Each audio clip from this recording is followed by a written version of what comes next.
for tuning into the Dice Never Lie Gaming Network. As always, I am your game master, Marathusra, and it is my pleasure to invite you to join us in today's session in Tolus City by the Spire, as created by Monty Cook Gaming. This is our adventuring crew of the Twin Star Marauders. Thank you as always. Enjoy. Gotcha.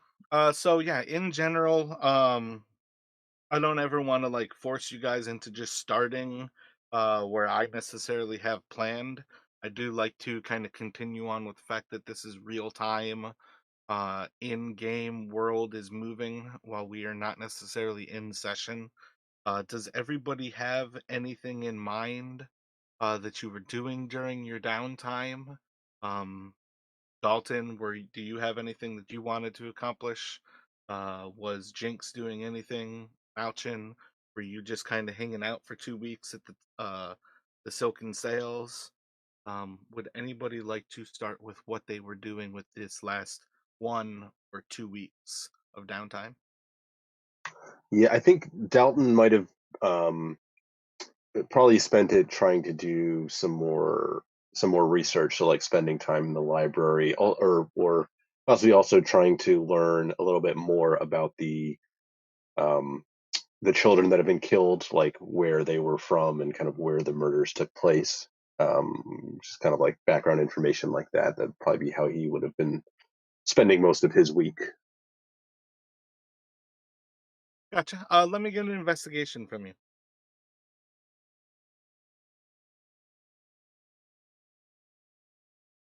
That'll be a 10.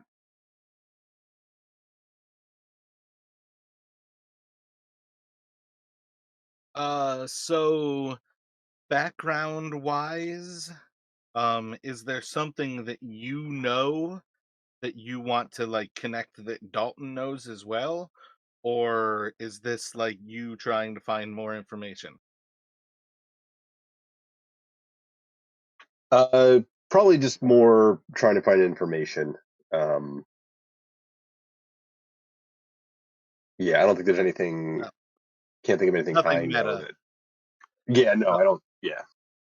I would say with a 10, you're just kind of going to confirm um, little bits of historic mentions of different rune bearers. Again, these are people who effectively, they're almost like proto adventurers in many senses. The rune bearers are just people who have sort of special abilities. For all intents and purposes, it doesn't necessarily make them adventurer levels of powerful, but it also doesn't preclude them from such things. In many ways, I would say this is the type of thing that a rune bear is predisposed to an advantageous life of adventuring, but it doesn't necessarily mean that they do such things. Some of their skills may be just as useless as they are supremely valuable.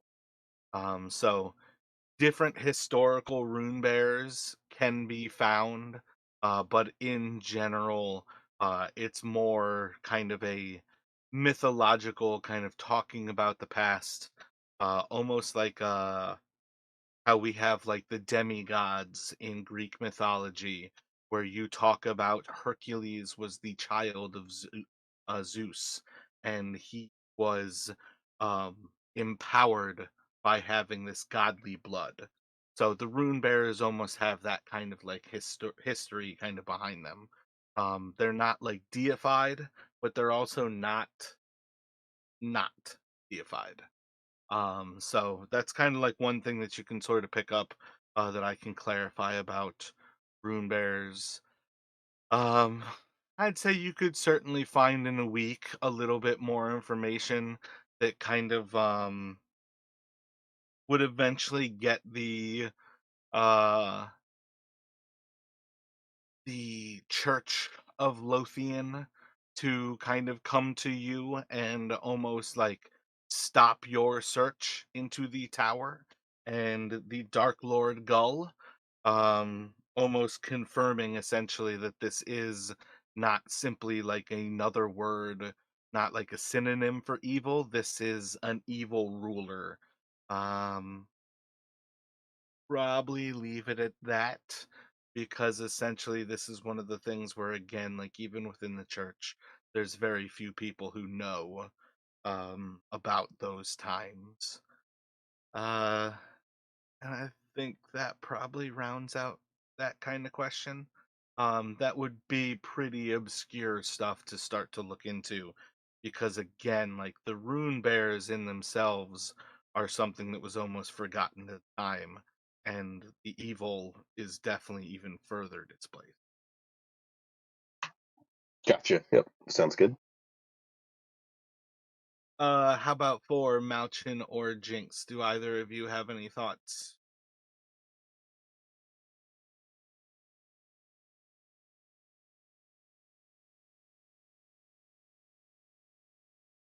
For Jinx, maybe just I guess maybe research a little bit about what happens after you get bit by a vampire, and also just practice using like minor illusion and other cantrips to hide like his unsightly like scars and stuff. And then of course try to make some money.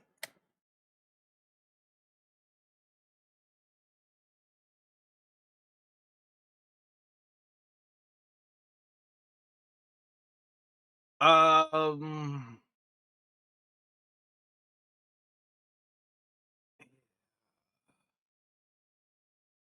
You start to search into the vampires. Let me get you to roll an investigation.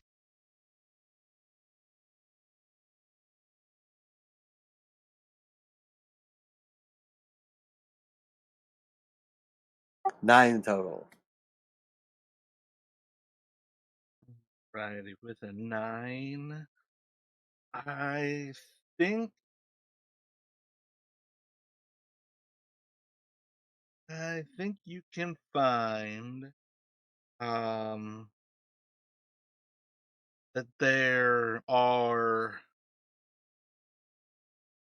knowledgeable noble families who have connections to vampires. And maybe it's kind of the nature of when you start to look into it, you'll actually start to tend to be pointed this way and that will often be like, well, our library doesn't necessarily have this information, but if you were to seek out the Balakazar family, they actually have some of these works and can like point you to specific like vampiric tomes that would exist inside of the uh, Balakazar family library.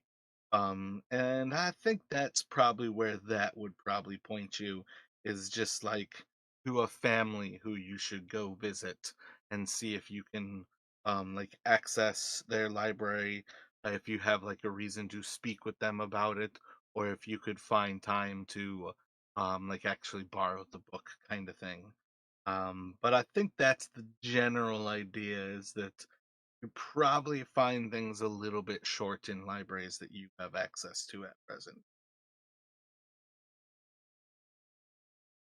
Okay,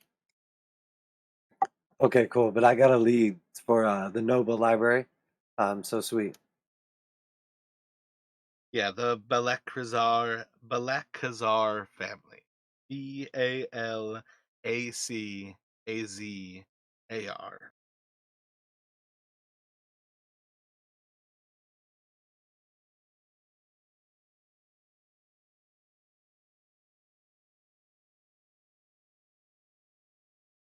Um and are you just working for gold this week or are you actually trying to gamble?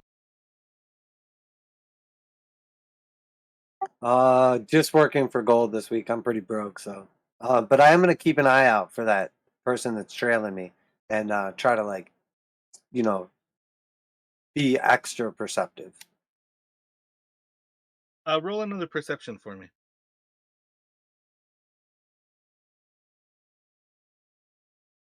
Have you described this person to anybody else in the guild? Have you told like Malchin or Dalton about them? Yeah, I definitely would have like told all the guys, um, and then also I guess shared with anybody that really cared because I'm always like talking about myself and what's going on. But for sure, at like various like venues when I'm out and about, if I like knew other people, I'd be like, "Hey, keep your eye out for like somebody that's been creeping, in the audience." So I would say I've been pretty public about it, and it's a dirty 20.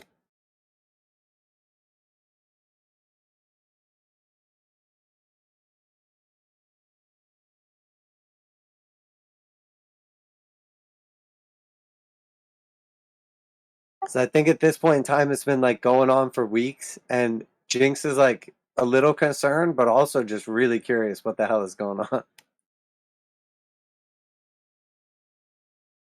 So I think this week you probably find more than anything that you are most surprised to find yourself not noticed person. After 2 or so weeks of like continually noticing them, almost like nightly without fail, all of a sudden, without any kind of notice, like 2 or 3 days into the new week, like on Tuesday or Wednesday night, and then every day thereafter, you did not actually see them again. And with that, can I actually have Dalton and Malchin roll a perception check?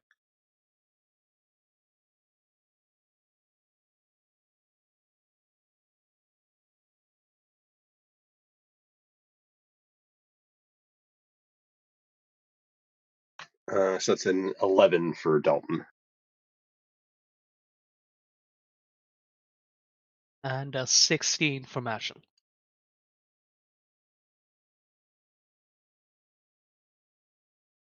Gotcha. So, Dalton, you probably like see this person places.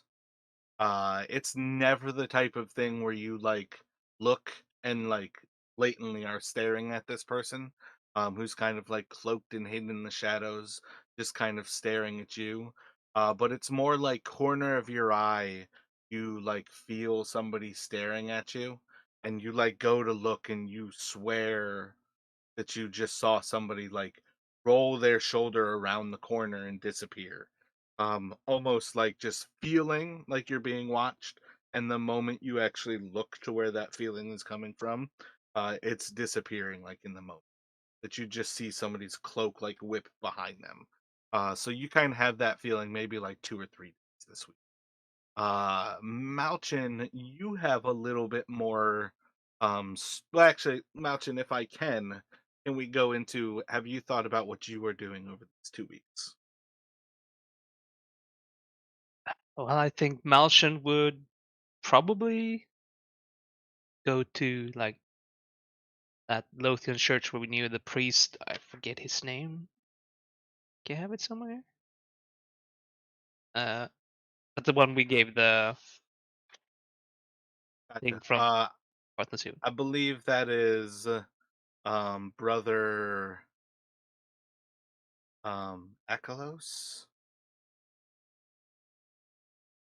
That's the wrong word. Mikhail, brother Mikhail,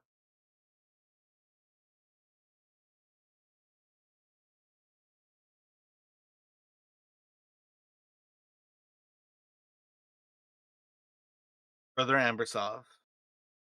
Brother Yeah, Mikhail Brother Ambersov, Ampersand. and I think that's in St. Darius's chapel. That's the one in the Guildsman district. All right, that's one. Because mostly because that's the Cristinos the best. So he's gonna go there and he's gonna try to research something to maybe help get rid of the disfigurement.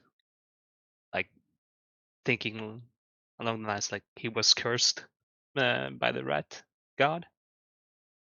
So thinking like if there's some way to get rid of it.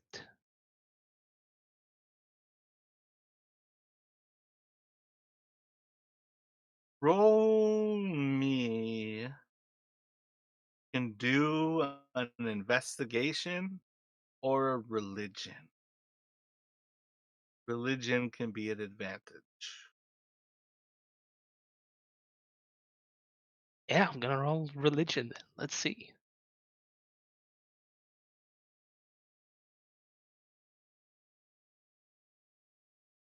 Natural 20 for 20.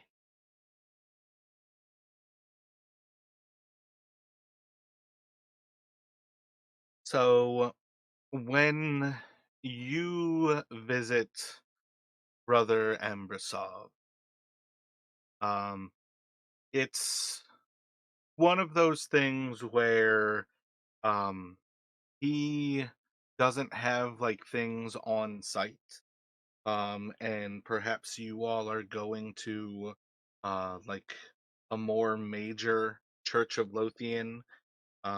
There's two inside of the Temple District. One is almost like exclusively kind of like for nobles, and is a lot more kind of like gaudy and showy than many of the other ones. And it includes a larger library. So might have you guys like kind of like going over, I think that's St. Valian's Cathedral.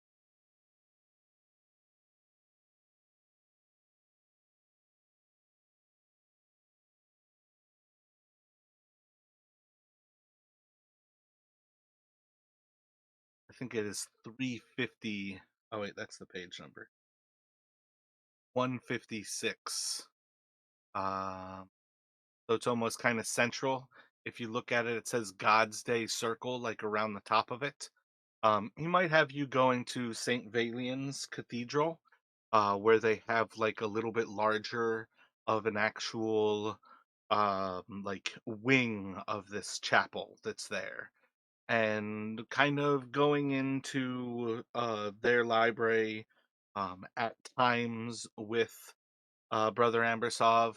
But after a few introductions, you're able to kind of like go there and with the escort of one of the other priests who is there at any given time, you're able to like access their library. And kind of really going through the process of figuring out like what sort of curses and sort of like maladies, almost how they kind of afflict, and the way the church goes about dealing with them. And one of the things that I would say you eventually come to recognize is that while there are ways for great curses and horrific disfigurements, some of these things to be cured, it is not something that the church just dispenses freely. Often, this is the type of thing that people who are most in need, and on major holidays, like the first of the year is essentially the day that they celebrate the rise of Lothian like into godhood. So it's kind of one of those things where in time, if you uh trying to think like what it is when you kind of beg of the church to do something for you.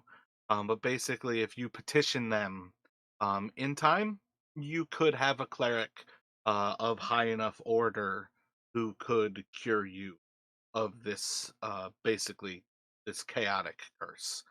Um, but you rolled a natural 20. So I want to also say that you have a point where Brother Ambrosov like slips you a note and it basically keeps you from reading it while you're like inside of the chapel. But basically, you can return one day to, you know, whether you go back to the Silken Sail or whether it's at the Goblin Hide. But one day, opening up this note, you can basically find out, sort of from Ambersov, um, effectively something to the ends of um, part of what ails you is the effects of the dark powers of this land. For you to cure blends of evil and technology. It's beyond the recognition of our church, and where it pains me to say our humanity blinds us from helping others. It is the choice of those in power, the leaders of the church at present. And it's like like very flowy, like cursive writing, and the cursive of at present circles that whole word to bring exclamation like at present the church denies the existence of this chaotic influence on bodies. And this kind of brings you back to sort of the same idea of when you guys turned in that singing bowl to Brother Ambersov. They took it and it was gone. You don't, it basically is coming back to recognize like this is likely the effect of something related to that same blend of an old sort of technology and the perversion of bodies to create new things. Um, and in general terms, like this is part of what chaos tech does in this kind of setting. There is something a little more like mundane about how this can be done and potentially lead to cures that the church will never take you to. But the other option is to petition the church around some of the most sacred of holidays and see if effectively a high level priest would ever cure you.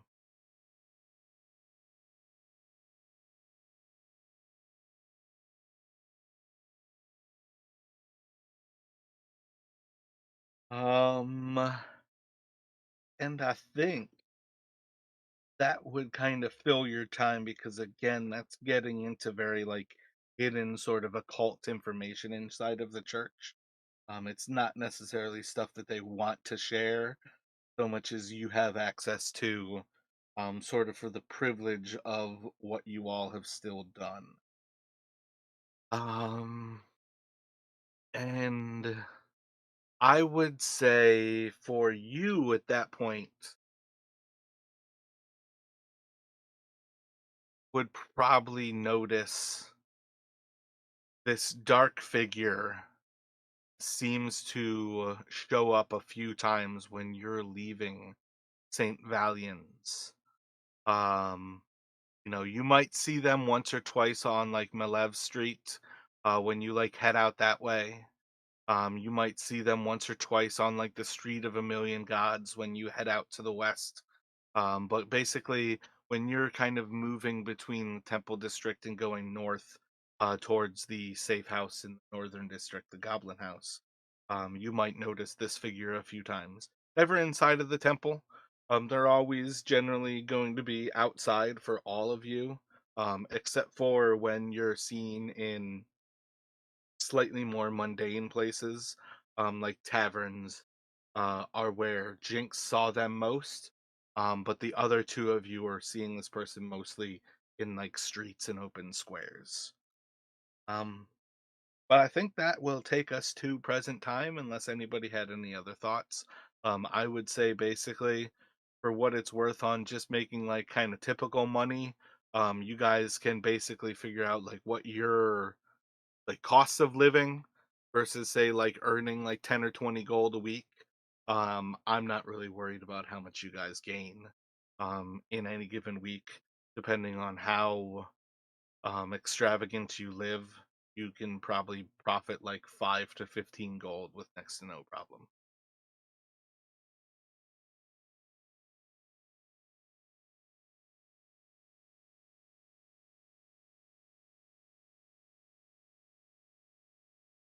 All right, I rolled a d20. I got 6, so I'm going with 6 gold, and I'm good to go.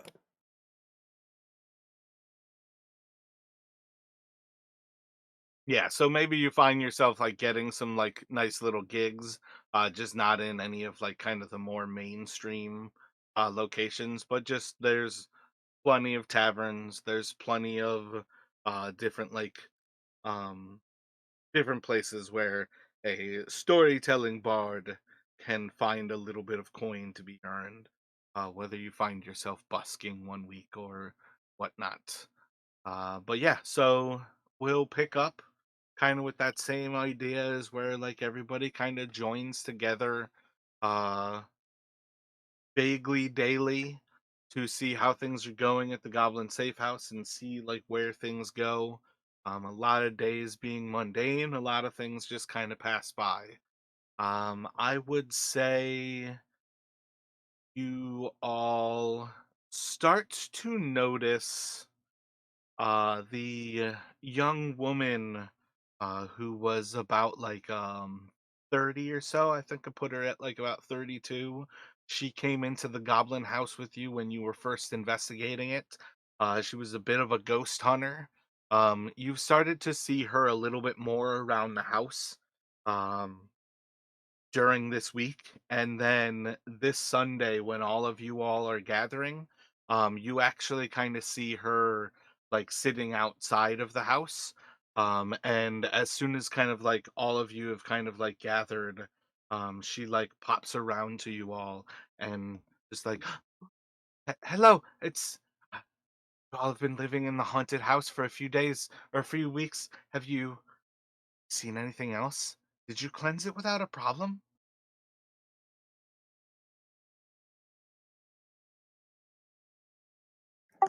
There's not much going on in there. I wouldn't say that we cleansed it, so to speak, but the ghosts are gone.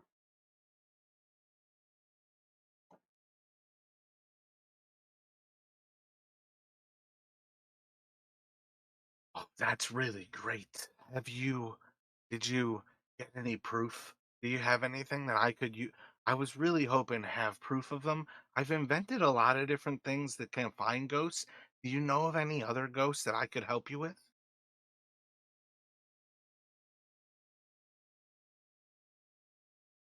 I'm personally not really a ghost expert. I could perhaps like project an image of the ghost, and then you could have like secondhand seen what it looked like.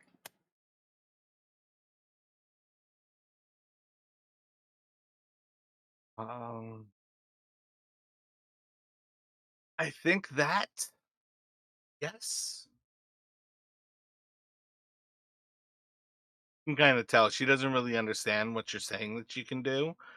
She also doesn't necessarily understand what magic is. So she's just kind of like, yes, please. All right, yeah. So I'll do like a minor illusion of the ghost thing that we fought.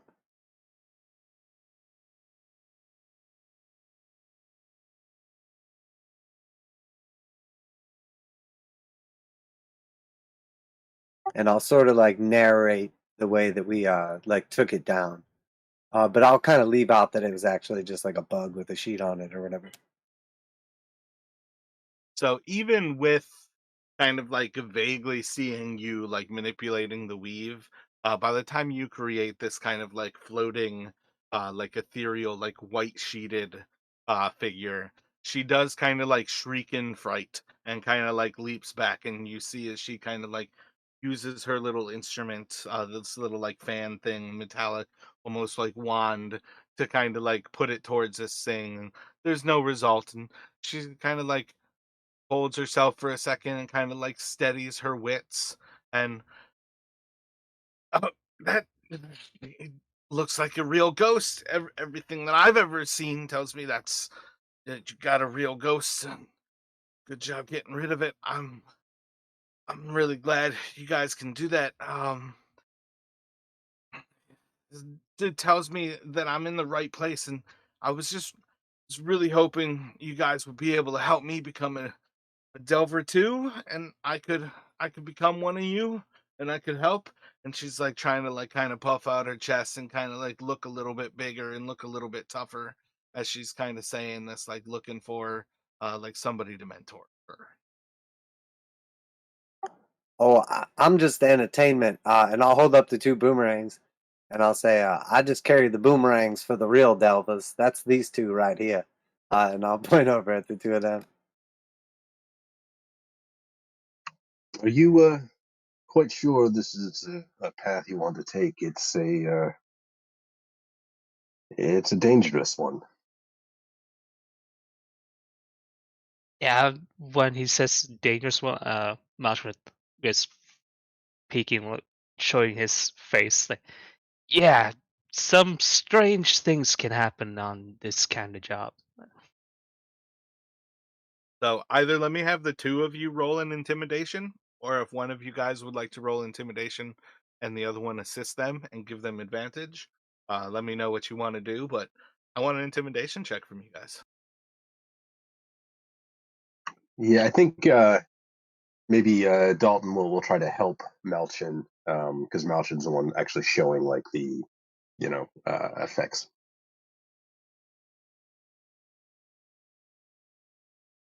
All right, let's see. Intimidation.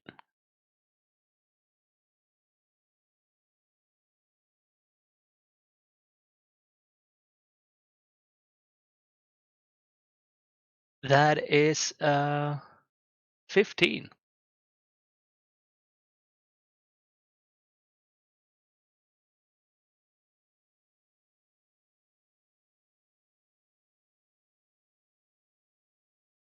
You can tell me that it's dangerous and bad things happen, but I know that it's just as much that can happen as life goes by. I don't make my own way. My way is going to make me. So, yes or no? Will you help me? Can I become one of you? She just kind of like looks like a little stern. Um, you might think for a moment like she's out of her league, but like she does seem rather serious about where this is going. Well, I suppose if you're insistent, you're likely to try and do it anyway. And if that's the case, perhaps we might have some knowledge that might assist you on your path. I can't speak for the others, but I suppose I'd be willing to mentor you if you're decided this is something you are going to do.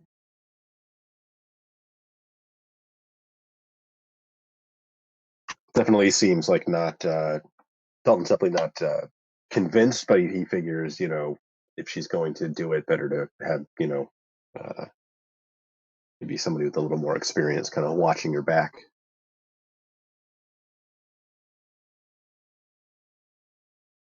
She's gonna put her hand out and kind of like reach for yours. And good, we're partners then.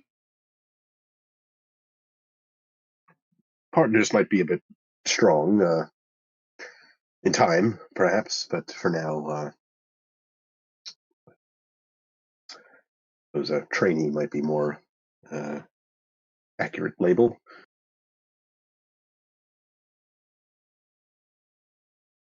Make a persuasion for me.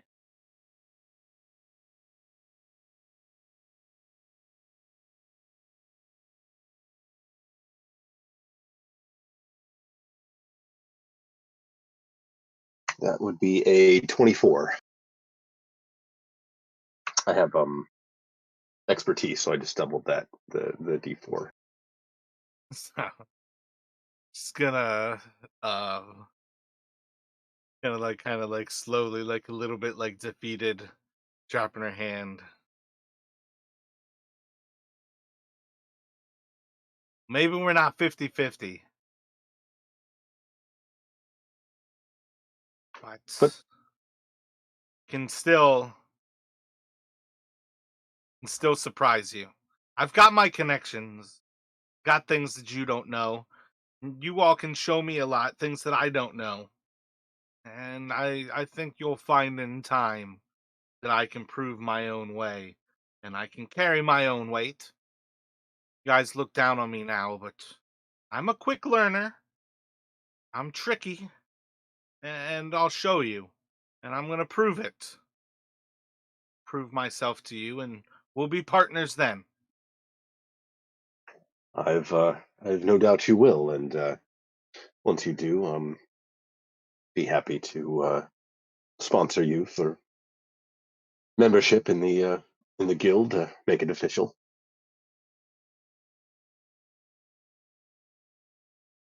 But I look forward to seeing what you can show us.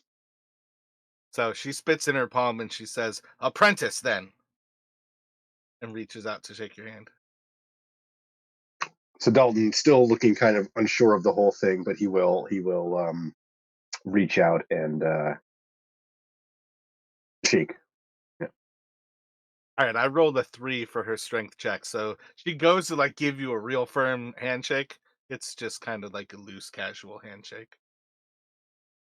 She's like, "Excellent. Well, I'm gonna prove myself to you guys, and you can train me and teach me, and I'll learn a lot from you, and you guys can learn from me too. And I'm gonna go. Use my contacts, and I'll help you guys." Sounds like a plan. So she's gonna look to the other guys, spit in her palm, do the same thing.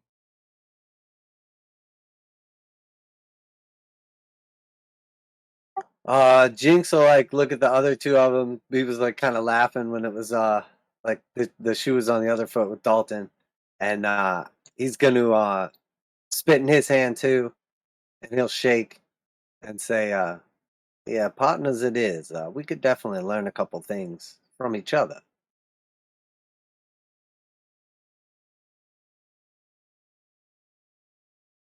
She points to you with a smile, and she's like, "I'll remember that, partners." And what you got? You look a little light on equipment over there. You got a Delva's pack, or what are you carrying around there? Um, she's doesn't really carry a whole lot of things.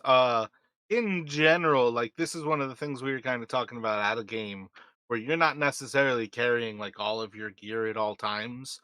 There's a certain assumption that you're leaving a good bit of your things kind of behind in different effectively safe houses. And part of like what she's kind of venturing with as far as like looking over what she has, this is somebody who generally looks like she's wearing just robes. She has many layers to her actual robes, but otherwise is like a slender kind of like brunette with long hair, like flowing robes all around her, and she's got little gadgets kind of everywhere.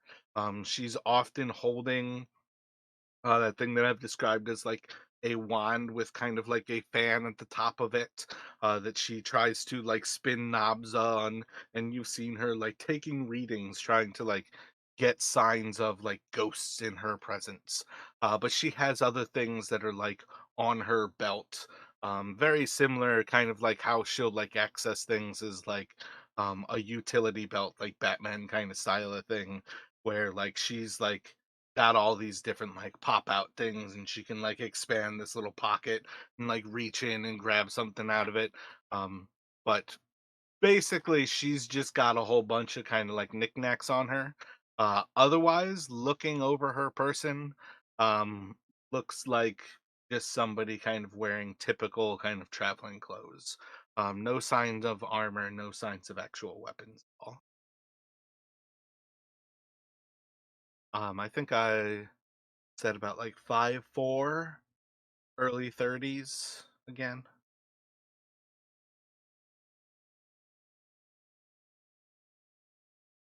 Look a little light on equipment there. You planning on using any armor or any type of weapons? Do you have any magic abilities? What planning to get a hold of a firearm? What route are you going here? I'm more in the information trade. Um, I know things, I learn things, and I make things.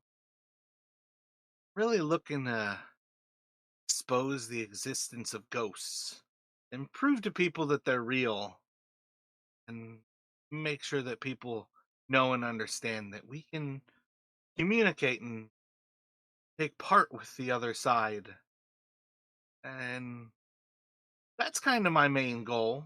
Most of what I'm good at, but I can make things for any kind of. I solve problems making stuff. I'm an inventor. I'm a creator. I'm a I'm a content creator. People like me. I think you guys are gonna really like me. Yeah, I think you're right. Give me a little bit of time to kind of figure out exactly what, if I can give you any wisdom or anything. Not really sure. Possible. You know what? I have an idea. Are you familiar with herbalism? I I can make things from different herbs for sure. There's definitely ways to make things happen. Yeah, I think like the ghosts and the spirits and stuff tend to go like hand in hand with, tarot card readings as well as also like various herbalization and stuff like that. So if you could, and I'll pull out my pouch and I'll give her 5 gold and then an extra one too. And I'm going to say, I want you to go ahead and get an herbalism kit and maybe a little bit of guidance on exactly how to use it. That could come in handy for someone like you.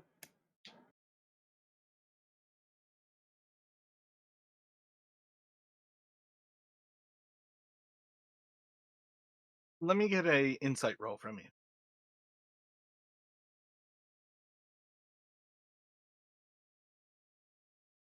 Smooth too.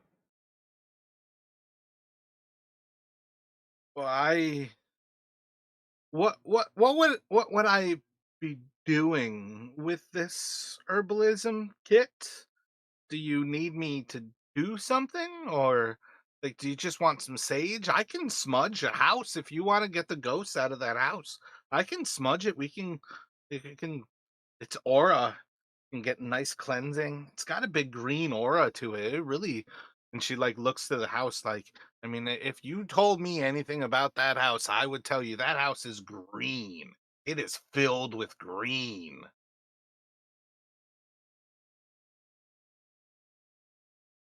And you guys know there's a bunch of goblins living there.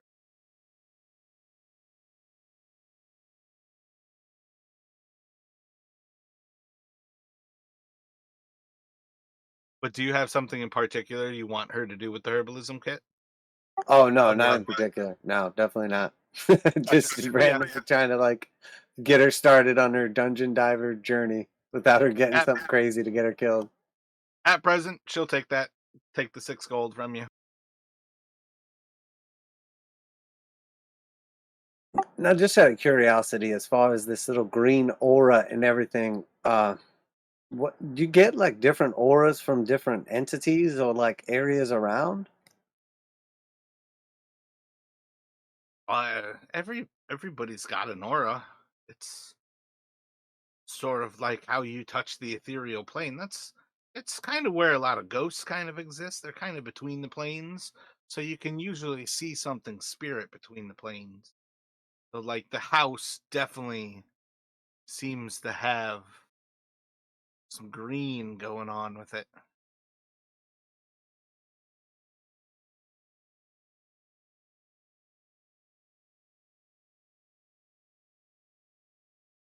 But we're in the process of uh, fixing it. I don't really know about the auras and everything like that, but there's some stuff going on still. So just stay away from there for now. All right. Don't go around there without us. Oh, don't worry about me. Most people don't believe me for anything that I say, and most people can't see these things, so you don't have to worry about me. But yeah, I'll put your gold to good use, and I'll learn herbalism for you, and we can smudge the house whenever you're ready and get that nice and cleaned out, and kind of give that aura a nice little like reset.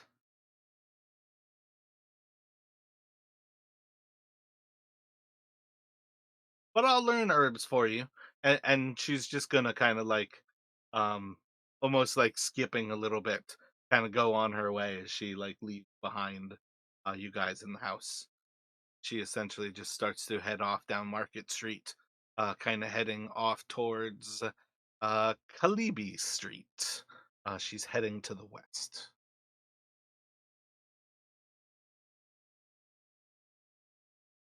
anything before she's like out of sight and out of hearing distance, or do you guys just let her go?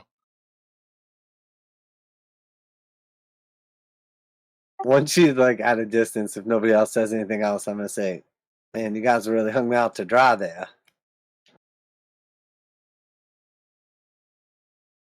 Don't know what you mean. You seem to handle it perfectly well.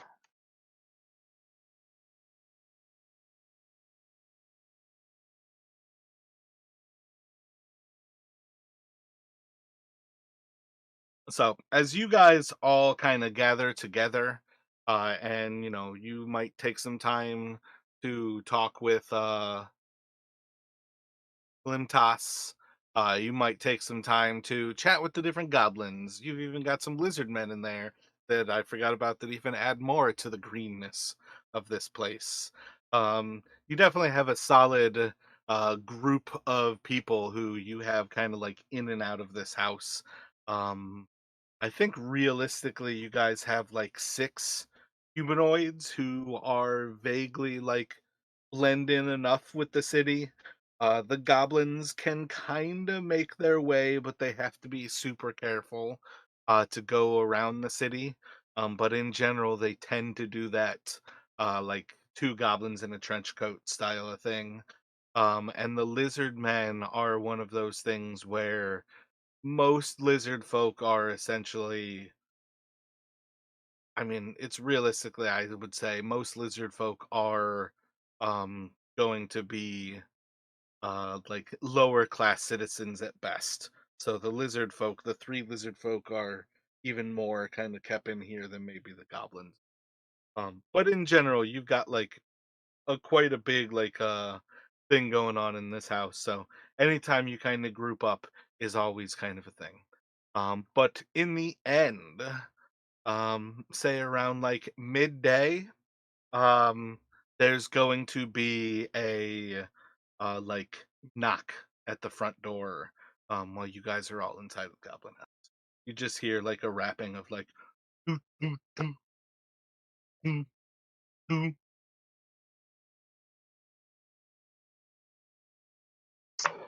So Dalton, hearing the knock, is going to kind of looking at the lizard folk and the goblins, kind of make like almost like a kind of like make yourselves maybe scarce motion, like you'd maybe head into the kitchen or upstairs, and then he'll call out just a moment, and we'll head to the door.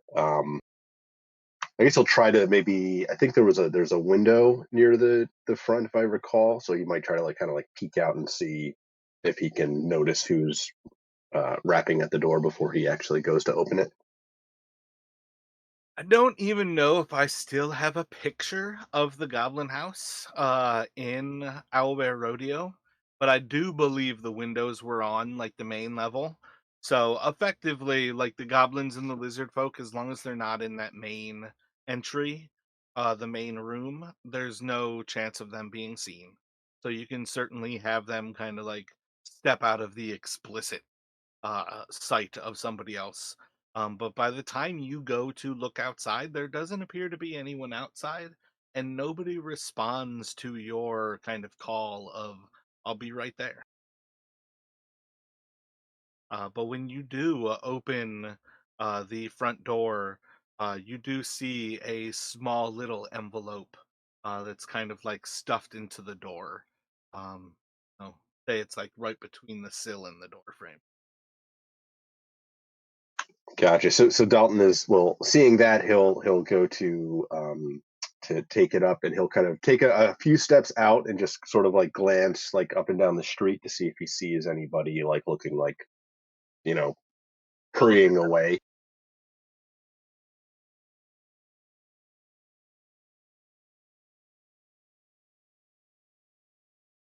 17.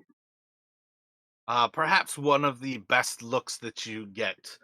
You see a dark figure who's just kind of like staring off down a corner, just pretty much making eye contact with you as you like grab this envelope and kind of like look up and down the street. Like after a moment, your eyes just catch this one person who's just staring at you, and you like make eye contact if they were kind of displaying eyes and you're just staring into this darkness of this hood, and it just kind of like dawns on you like that's the person I've been feeling like has been watching me. That's the person that Jinx has been describing. And by this time, you probably have the information that Malchin as well has seen this person in the Temple District. Gotcha. So Dalton is going to just give like a very try and give like a very small nod, almost just like, I see you. But he is going to take the envelope, step back inside, close the door behind him, go to kind of like gesture Malchin and Jinx closer. Um, and as he's going to kind of unfold it or open the envelope, um, will let them know kind of what he saw and his suspicion that this is same person that seems like they've been following them. Do you open the envelope first and then tell them, or are you like talking to them before you open it? I think he probably mentioned it before he actually opens up the envelope. Gotcha. Do you guys have any thoughts, like as he's got this envelope like sealed in hand? And when I say sealed, I should point out like it has a wax seal on the reverse side of it. So it is like sealed until he like physically cracks it to open it. Gotcha. Okay, I was almost. I was actually. Yeah, I was gonna almost say like I would like check to see if there's like a you know um, particular seal. Not that I know if I'd recognize it, but I'll give Jinx and Belchin a chance to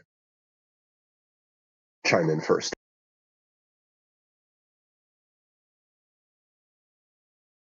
What you mean? What is it? You saw the guy that's been following me, and I think as it like registers to Jinx, he would like jump up kind of quickly and like peek out the door and try to see if he can still see the figure. Um, no need to like call you for a roll at this point. The person is standing pretty much where Dalton would like have described it, and it you've like searched for and seen this person enough that like just with kind of like you know 3 alleys down to the east, I saw him on the south side of Marker Street. You like look down to the east and you see this person standing and just kind of looking. And when you kind of like look up, you see like a little hand go up to the hood and basically like kind of a tip of the hat motion as they just kind of like nod the hood just a little bit with their hand.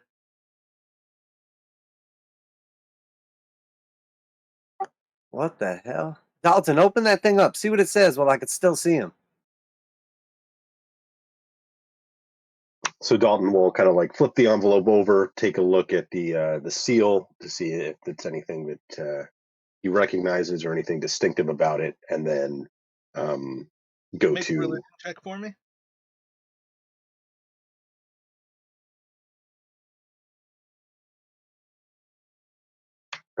that'd be a 4. Gonna say no. As far as you can kind of tell, like maybe there was like less care kind of put into the seal. Besides kind of two vaguely parallel lines like going up and down, you can't really make out anything about what this seal was. But it's kind of pressed into like a silverish gray wax, and it's a parchment envelope. But you can crack the seal, open it up, and as you like break the seal, you're just going to hear just kind of like a soft kind of like ringing of bells, very similar to like the chime of the hours, where you guys might wonder like, is it like noon? You know what I mean? Like it just kind of gives you a very similar kind of feeling or sense of the same way you can hear when the clock towers chime and it's a specific hour of the day. Just the way that you can almost like casually ignore that, even though it is a dauntingly loud sound. but basically everybody in that room could hear these bells ringing. The sound of, again, I'm gonna say like 10 rings. It doesn't necessarily have to be a descriptor specific number, but effectively ringing of bells. Inside of the envelope, though, you will see a message. I don't mean to alarm you, but I was hoping for your company, and if I might be welcome in your home, would be a pleasure to take some time to discuss matters of importance for my friends and yours. And it's signed uh, Mand, Mand.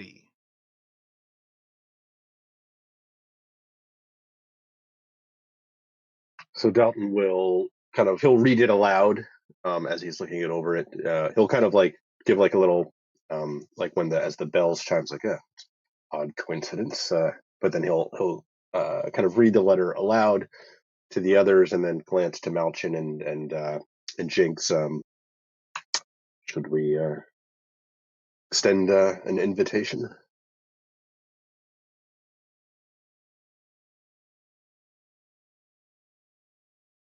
Is the figure just like still standing there? They are indeed.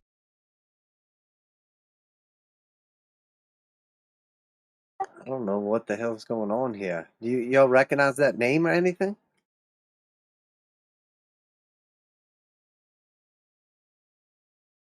Not familiar to me. Yeah, not ringing any bells.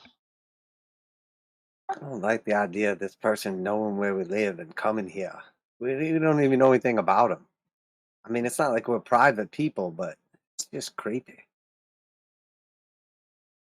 Rather a polite message for a stalker, but clearly he knows where we congregate.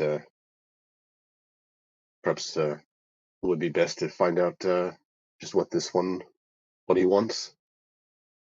And I'll like yell out the door, you there. If you want to talk to us, why don't you come a little closer?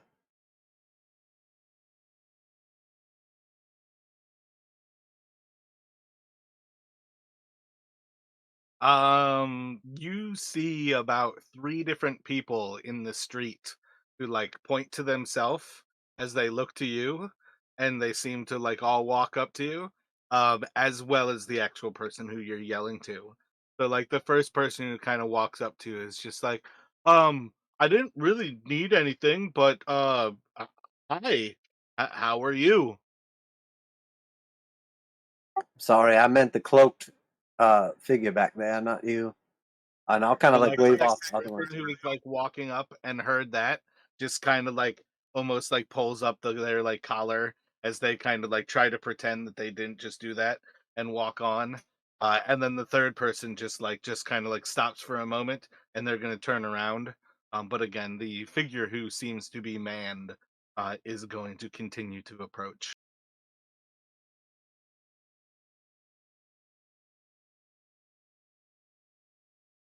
Why, hello, friend. I don't mean to alarm you, but I was hoping I might be invited in. I come bearing a house gift as is due course. And he's going to just reach one hand towards his right wrist, like his left hand kind of reaches towards his wrist, and you'll see as he kind of like extends out what seems to be like a little bit of like a glass neck, and he'll like pull it out and like he basically like produces this large wine bottle that's almost like shaped like a kind of like big like hookah or lamp where it's much wider at the base, but is very tall and slender, and then just like it's very like big ovaloid at the bottom. And he like brings out this bottle of wine. Have the house gift that would be required if you would invite me inside. Should have led with that. Dalton will he'll kind of eyes will light up a little bit at the wine, and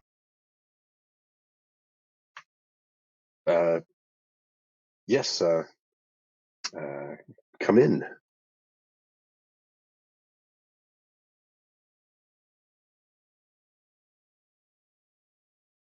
So stepping through like the front door and into that like entry area, kind of like looking over like a little bit of space.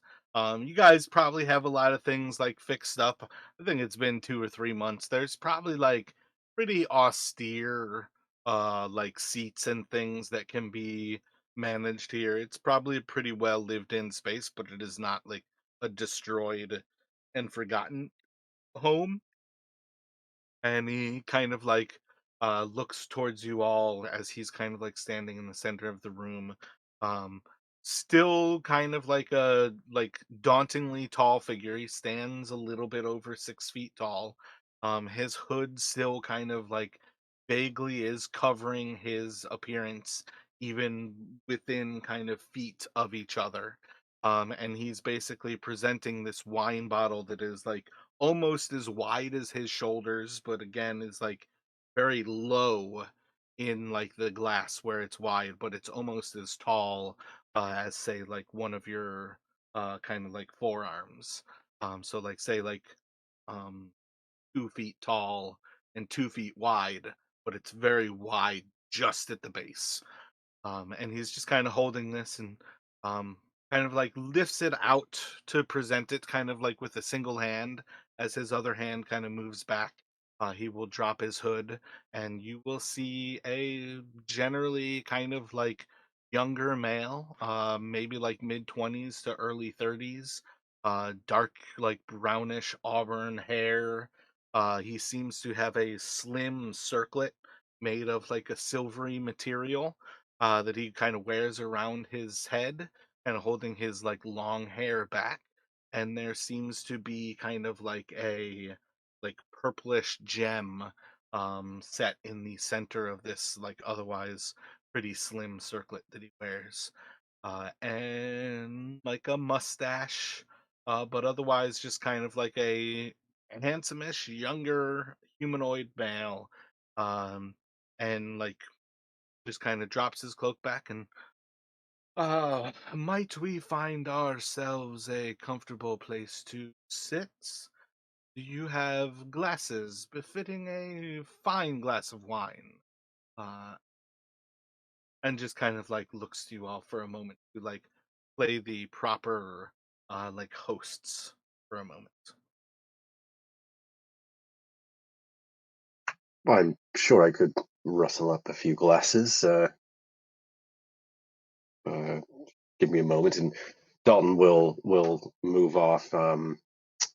Just back into the kitchen is probably where, and it's not. I would presume they're going to be not very, fine glasses, but he'll try to kind of scrounge up 4 glasses. Maybe try to give him like a really quick kind of like polish with like a rag. Probably not make him actually any cleaner before um, coming back in. Gotcha. How are Malchin and Jinx treating this scenario as Dalton kind of steps away to grab glasses?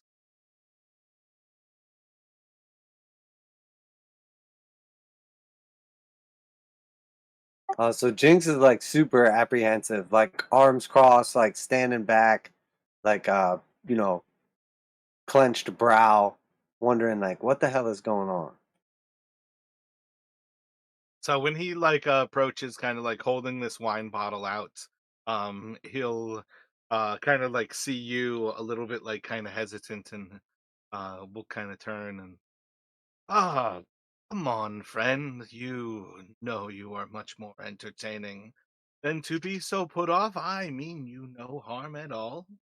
I don't mean to have made you dislike my presence. I merely wanted to be sure that you were a friend of the city. Someone Lord Ash would appreciate more than condemn, and you have done nothing but impress me. Your stories, your wonder, your view. It's exciting to meet one another. Don't be put off. Do you I think view. you left a letter behind, Dalton?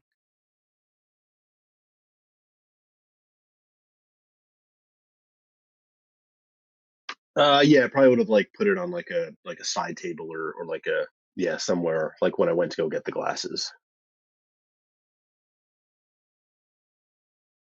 Did you have something to say, Jing? Oh, I think with like what he says and everything, and kind of like the stroking of the ego, Jinx would be like, kind of like, all right, I'm listening. Like,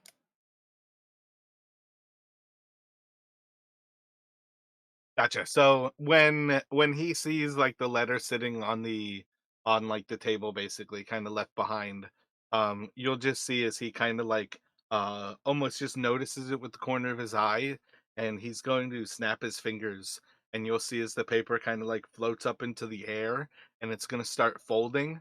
As he looks to Malchin to see like what Malchin's doing, you'll see as it kind of like folds into a little like triangular cup, and then like with his attention back, he's going to pour a little bit of wine into it and hand it over to Jinx, just a little bit early, give you a little bit of a pre-libation. But what is Malchin doing right now?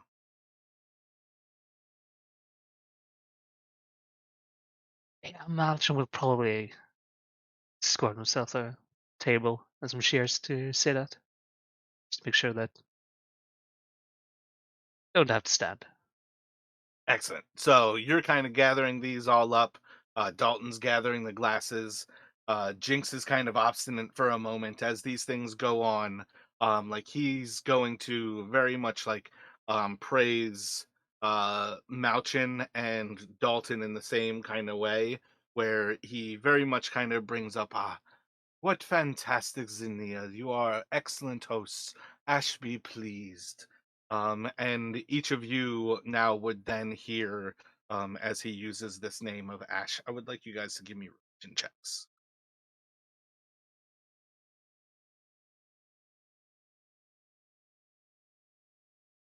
12 from Malshan.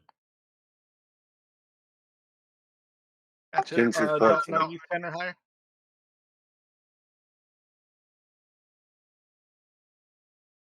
That would be a 19. Gotcha. So yeah, everybody's over 10. I would say all of you can recognize Ash is generally kind of like non-denominational god. They do not really ask a whole lot from their followers. What Ash really is effectively a god of cities. And it is Asche. Uh maybe Ashe, but I'm going for Ash. Um but yeah, Dalton, you might even know where the actual Temple of Ash is on the Street of a Thousand Gods. Um, if and when you decide to say to the others, it is very close, like across the street kind of thing from where you guys were when you were at the Temple of Watcher of Skies. But I would say at present, just with the dropping of the name, Dalton is the only one who just recognizes uh, where the Temple of Ash is. But I believe it is 149 on, yeah, the right kind of in that central top area of the Street of a Million Gods. But you can kind of all otherwise recognize like this is the god of cities that he seems to be praising. Multiple times he's basically talked about like being a good guest on his part, bringing you a gift as you invite him into your home. And you guys basically being hosts, whether it's to Jinx telling a story and being like jovial, or you guys like being good hosts, like preparing the table and like grabbing glasses like that. But once everybody's kind of situated and there's not anything else to do, he kind of like takes a few moments to kind of like look to you almost in like a let's bring out like a silent awkward moment where everybody has wine, and it's like basically the silence where it's like, do you want to ask me a question before I tell you why I'm here? and he just kind of like is going to otherwise be silent for those few moments.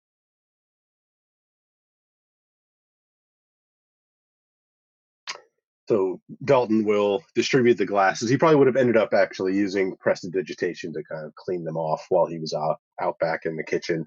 So still not real fancy glasses, but he will distribute them. Um, look to Mand. Pour is yours.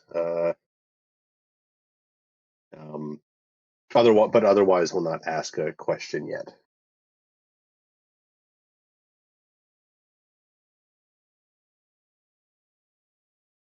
Gotcha. So, like I said, the idea I had in mind is he's going to take the glasses from you and pour them before that, like, silence.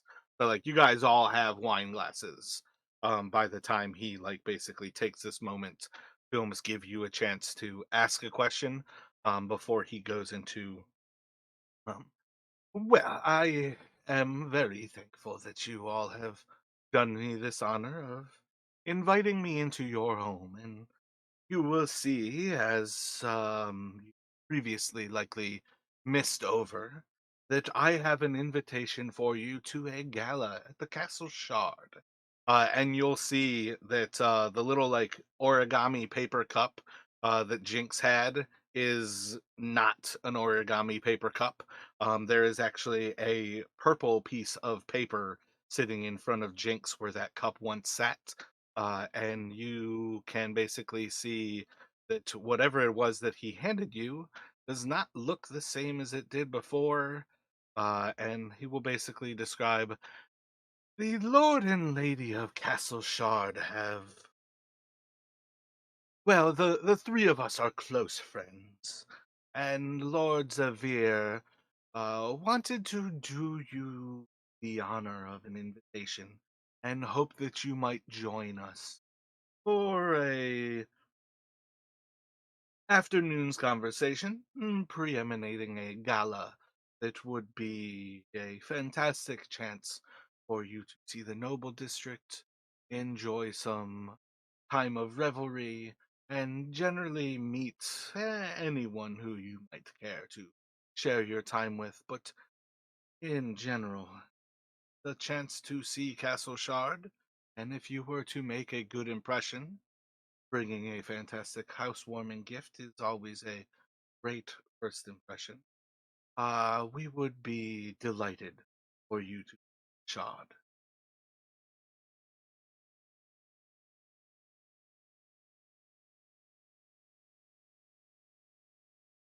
But it kind of goes into like at present, his main point of being here is to invite you to this party tomorrow, to a meeting and then basically a party thereafter, tomorrow. Among what he'll go over in an overly like lengthy conversation is also basically saying like again in that similar way of what he said to Jinx, most of why he's been following you is simply to make sure that he has a good like feeling about you. You guys seem like up and up kind of people, as far as Ash goes. You're good citizens of the city kind of thing. But overall like he kind of has like a lengthy kind of discussion of like why he's been following you on that level. It all comes down to this invitation to the shard.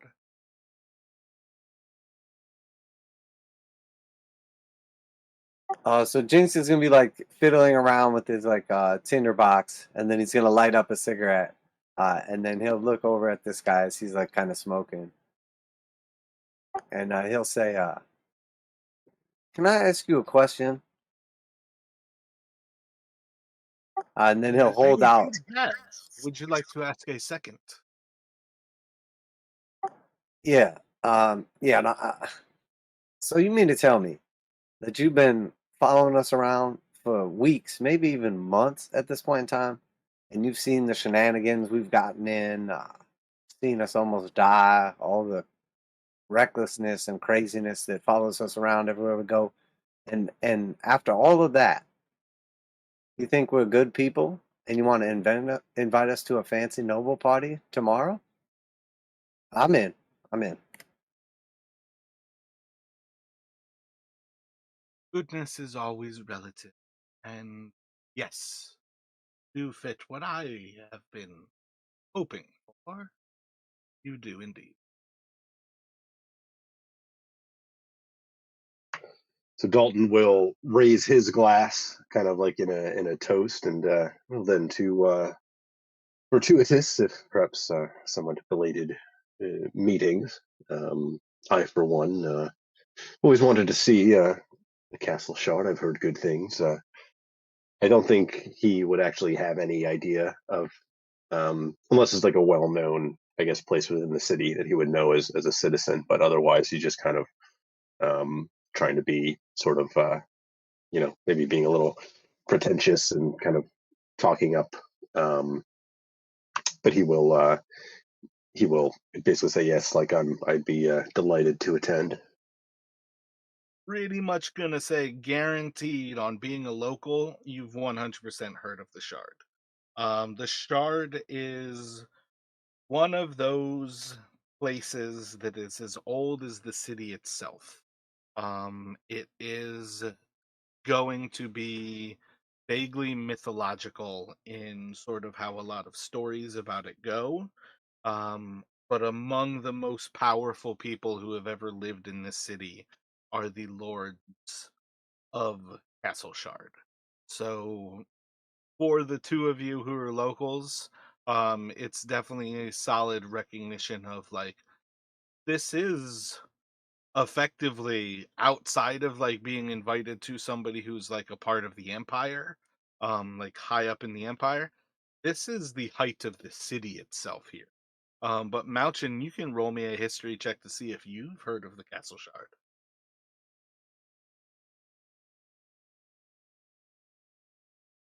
That is spectacular too.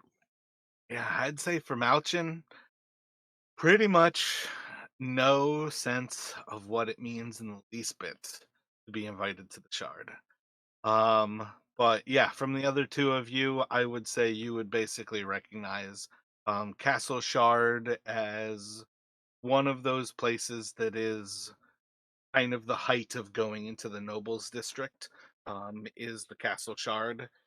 It kind of sits as vaguely like one of the noble families, but it is effectively um, a source of power kind of thing in the city, like being a noble family that is completely devoid of who you are. Um, you've heard of good and bad lords and ladies of Castle Shard. Um, all those things kind of fit into it, kind of thing. But yeah, that's all extra lore versus like what you really need slash or um but yeah, he kind of takes that time to invite you, and basically sitting back to enjoy a little bit of wine.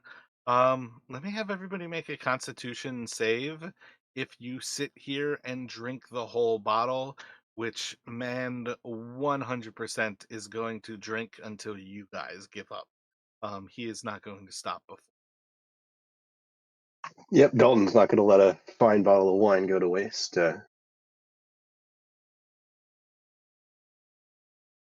10 for Jinx. And a 9 from Malshin. A 20. Is it Constitution saving throw? Yeah. 20 for Dalton. Gotcha. So I would say Jinx feels it pretty solid, but no otherwise adverse effect. Malchin, you are indeed going to get drunk here, and your ability checks for now on can be at disadvantage for the next roll a d4 just to determine how many hours.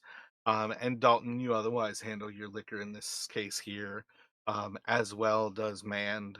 But over the next little bit of time, you guys can kind of sit back and basically drink and kind of just um kind of enjoy a little bit of kind of downtime here, just kind of relaxing.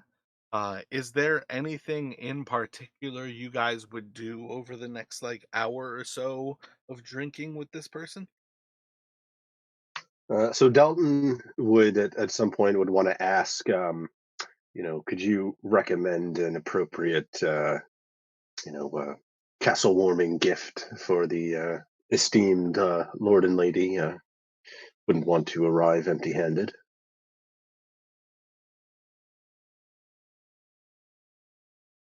Let me get an intelligence from you.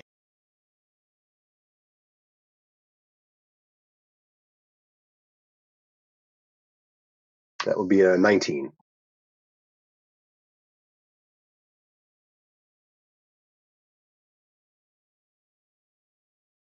So now that I think about it, I feel like it's more likely that your father was the one who found some of these bottles of wine. But a like nice old bottle of wine is always a fantastic gift. Um, and I would say it's kind of one of those things where, man, there's many things that are appropriate house gifts. You have to just be creative and find something interesting. It's not a way of creating value, but a way of sharing joy and um I don't know, kind of trying to think of like the idea of like you're not like trying to buy entrance. You're trying to just like show appreciation. It's a way of sharing joy and showing your appreciation. It's not a question of getting something that they need. They have everything they could desire. But be interesting, be caring, and be genuine. Um so yeah, it's kind of one of those things where it's just a question of what do you think you would bring, and it's very similar to like a housewarming gift kind of thing. But it's also just the type of thing where also just at a party, like what is an easy thing to bring? A little bit of alcohol, libation. You could bring a loaf of bread. Could do, you know what I mean? Like it's just a lot of different things. Yep. So yeah, and yeah, I think Davros was the one who they had found that kind of wine cellar down underground, but uh, Dalton would have heard about it from If his I from his father. recall, So if I recall, you also found some good wine in the haunted house. You just got knocked out and taken captive that session. right. So yeah. So Dalton will he'll basically just say like I'm sure we can come up with something, and then maybe like later he would suggest to Malchin and Jinx that you know uh, knows a place where we might be able to find a good old bottle of wine. Unless there's something like some specific like interest that the Lord and Lady have that would be like something more interesting, he thinks that yeah, probably like if we can find a good bottle of wine, that should be definitely sufficient.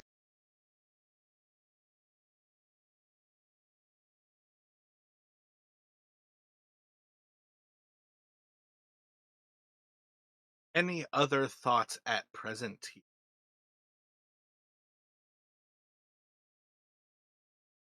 So Jinx is definitely gonna try to like cozy up to him while we're drinking, and try to figure out, like maybe like play some little gambling games, nothing big, but cards or dice or whatever. But the whole point or the whole time, he's trying to like cozy up to him and see if he can get some kind of insight as to why they're inviting him there. Like, is this like a work gig they want us to work or entertain them, or do they need help with something? Why us? Roll an insight check here. So while you're Can rolling that, like, can I use my inspiration on this to get advantage? um, I want to say no because I'm gonna give you the information, and your dice roll has something else to it, kind of thing. So 6 for insight. Gotcha. Yeah, my bad. I was going to basically give you like when you start to kind of like dance around it, almost like trying to kind of manipulate the information out of him. Manda's actually quite kind of forward. So like, um, I don't know. Can you think of like a prompt of how you're kind of like asking a question that in a roundabout way is hoping to get him to say it? Can you think of something like that? Like, what would that look like? Otherwise, I'm just gonna give you a reply from that idea. So obviously you've been following us for some time and seen us perform and everything, and we do draw in quite the crowd and make quite a pretty painting. So I can understand why you'd want us to come up and meet the nobles, and you'll find Shard. Obviously, I've heard of it. It's very nice, I'm sure. Super excited and honestly flattered. Uh, but just so we're a little prepared. I mean, you didn't just walk in here off the street. I'm sure you prepared ahead of time. What should we expect when we get there? What do they want of us? Uh, my full apologies, friend. I thought it was perhaps a little bit more clear than I was. I might have gotten overly excited to break bread with you and share your warm home and be friends this day with you. I am very excited to continue forth, but I don't mean to hide that we intend to hire you for something quite dangerous. And when we were made aware of your foray outside of, um, I can't remember the Lagerdo's Ale House. I can't think of the name of it offhand, but he like brings up like that little battle.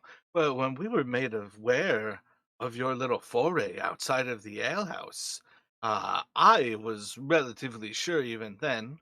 I did continue to watch you, I admit, but I was relatively sure even then that you were definitely the adventurers for us. Your willingness to take on danger that is so much greater than yourselves, and sense of when to bow. It was honorable, and I believe shows your true character. And Lord Severe is most interested in qualities such as you yourselves bring. But across the actual like time you guys are spending together, he never once will start to gamble. But like say you guys are playing something like Hold'em poker, every time like a blind comes to him, you'll see that he does gamble with you guys and he's just giving away his money. He's not actually like ever raising bets or he's not like folding early. Like he'll call a lot of things. But he's like giving in his blinds and basically like he'll kind of like stay in until it comes to him when somebody raises. Um, but in most senses, you just kind of like notice like he's giving away his blinds, but otherwise not at all playing the actual game with you guys. That's why I didn't really want to give you the like have you use your advantage, because in general, I was going to get to the point like he's not here to gamble, but he'll please you with his money. And he's not here to like hide the fact that why they're following you or why they are interested is basically to hire you for something. Well, that's us. Equal parts daring and discretion. And Dalton will kind of like emphasize that with downing another kind of hefty sip of the wine. And I, for one, very much looking forward to it. And please extend our appreciation of the invitation. I'm not sure if you're aware. You do seem rather persistent, but there is a fourth amongst us. He'll look over at Davros and Malchin. Or you say, I've understood you to be parts of a few different organizations, and I believe there's many more than four who live here. But do you all not and the do you mean the lioness?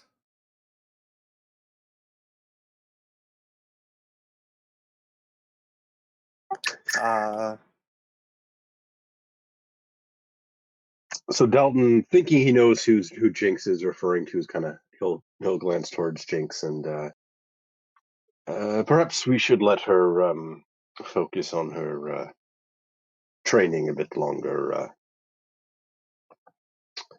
so we can represent ourselves adequately with the three of us.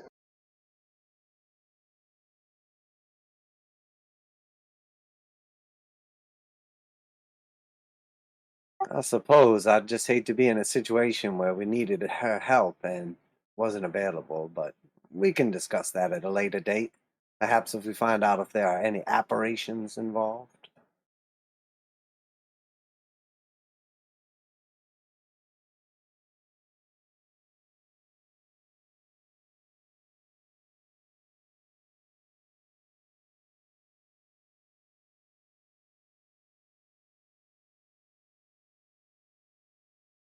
Ah, Neferndel, the young lady who you all were seeing earlier today.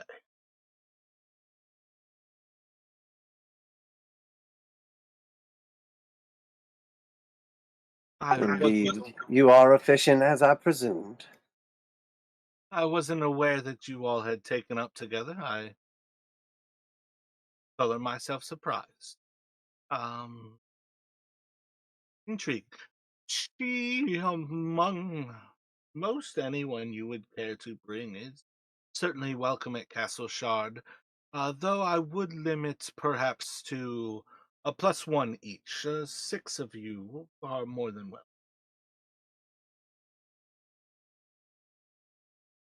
At this point, Malcolm just give a laugh. Just, ha! Because there's four of us here. Obviously drunk as a skunk by this point. Just, hmm.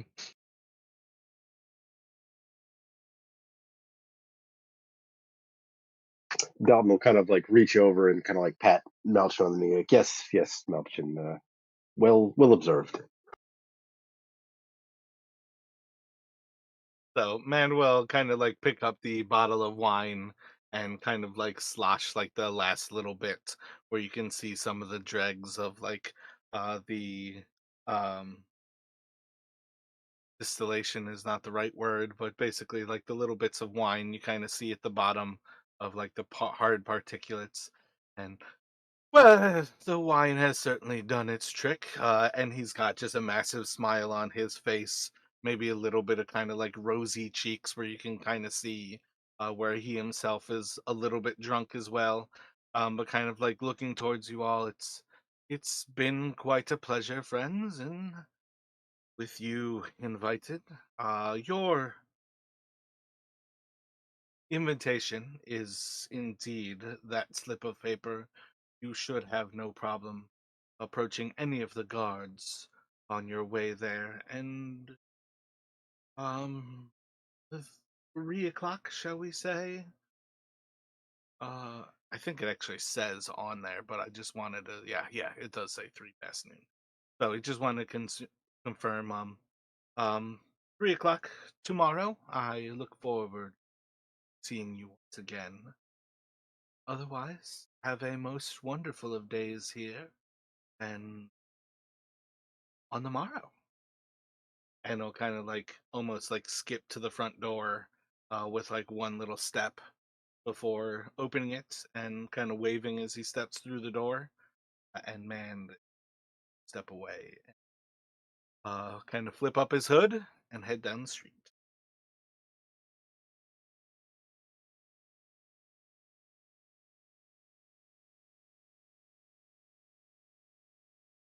Well, that was a little unexpected.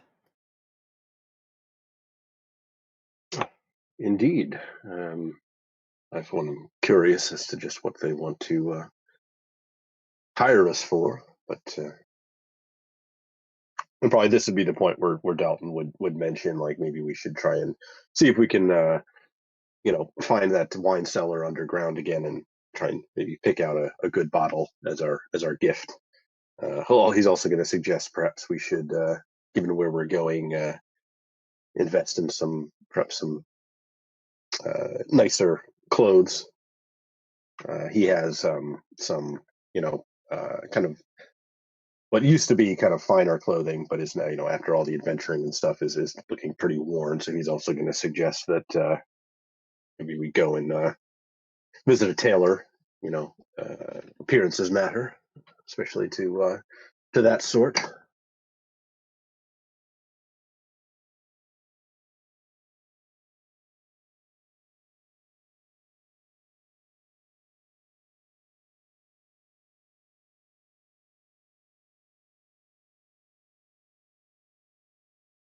Wonder if this is going to be more of an audition or if we've sort of already got the job and this is the proposition. We should be ready for both. Marshall will mention about the wine. If you're talking about the sewer wine, I got a bottle mm, in my backpack back at the inn or the Silken Sails. Not sure if they want sewer wine though. Well, perhaps we'll not call it that, but I imagine if they're inviting us as because of our adventuring prowess, perhaps we spin them a nice tale about how we acquired it. Though again, sewer wine may perhaps you might not want to call it that precisely.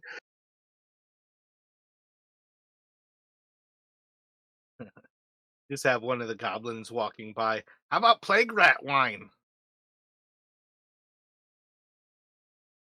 Doesn't really Different. sound appetizing though. Y'all don't find it a little bit strange that like they've been following us and saw a bunch of accolades that we did, and most of them involved one or more of us almost dying and probably losing the fight. And of all the Delvas in all the land, including the guild that we're a part of, they decided to invite us. Well, the fact that we're still here suggests that we're some combination of lucky and good. Perhaps that's what they're after. I for one, am not one to look a gift horse in the mouth, and I mean, Castle Shard. I'm sure they'll pay well. Should we take up whatever they're preparing to offer?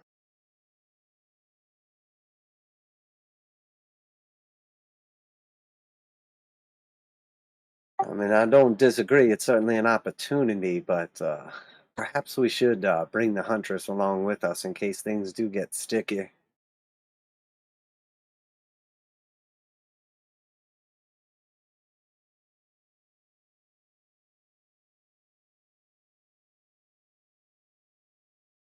So if you recall, she is tracking. What is it? Uh,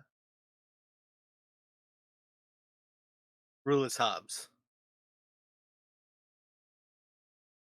We might not want to take her away from that task. Should we, once we learn just what they want of us, should it seem prudent to have her join us? I'm sure we can do so at that time. Can't imagine whatever they want us to do is within the castle itself. And even if it is, I'm sure we could go make contact with the Huntress to seek her to join us, should it warrant it. But you guys do otherwise have access to like other sidekicks. if you wanted to take sidekicks, you are welcome.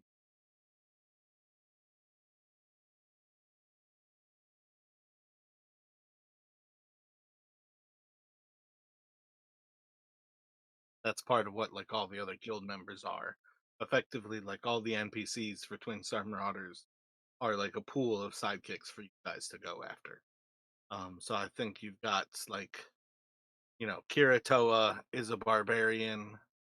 Um, there's a rogue. I can't think of her name offhand. Oh, I actually wrote down their names. Like the three lizard men, Bill, Bob, and Tom. The three of them are all like different warrior classes, but like you guys can determine a lot of what these people are simply by using them. Um, like I mean, I didn't even decide on anything for like the 14 goblins. As far as I'm concerned, like all the goblins are like anytime you guys want to name a goblin and give them a class essentially as a sidekick, you can do that. But like the thing about having the sidekicks is at least when you're collecting experience, is you're sharing experience and loot with them when they go out with you.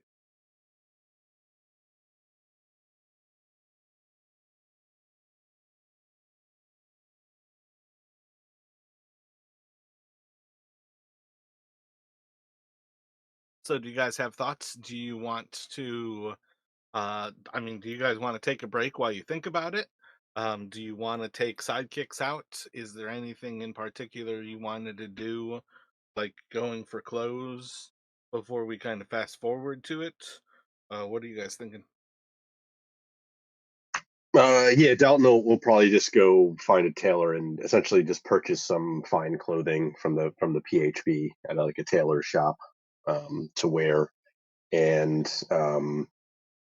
I guess after Malchin mentions the wine, he'll suggest that maybe Malchin, if we want to go grab that wine and just make sure it's something that we think would be good enough for um,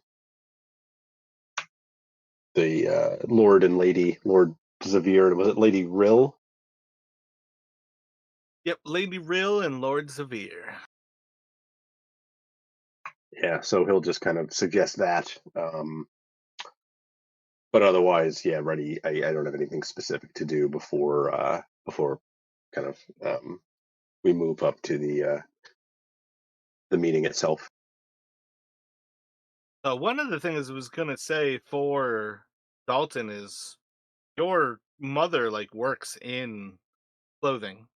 You could potentially have clothes made, but also she might even have access to some really fine fabrics.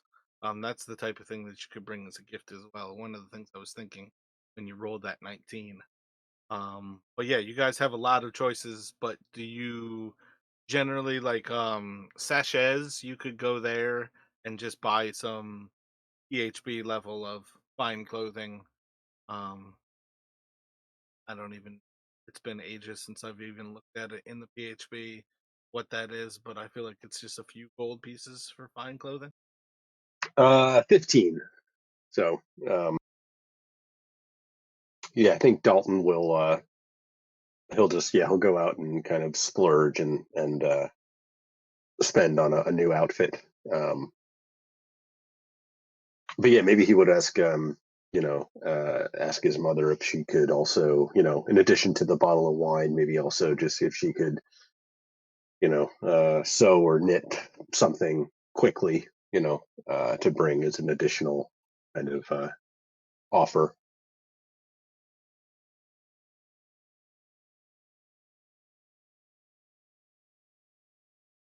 And some of us already have nice things. I just happen to already have a set of fine clothing. And I will just spend quite a bit of time locked away in my own little private space working on my gift for the party and preparation.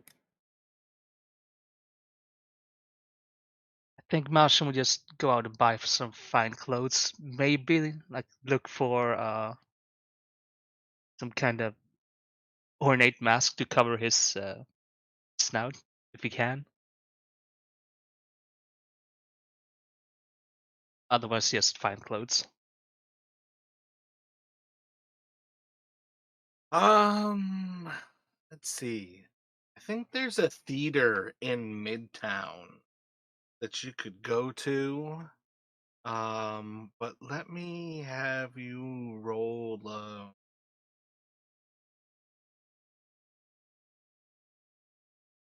do a charisma check for me at disadvantage.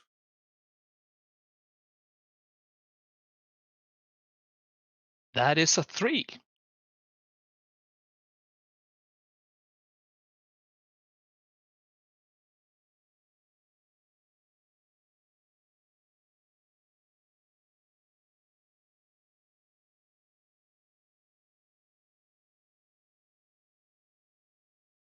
Yeah, the Cloud Theater, 170. Um, so yeah, like you go through the cloud and you like go to ask one of them like where they get their masks done. Um and I think for what it's worth,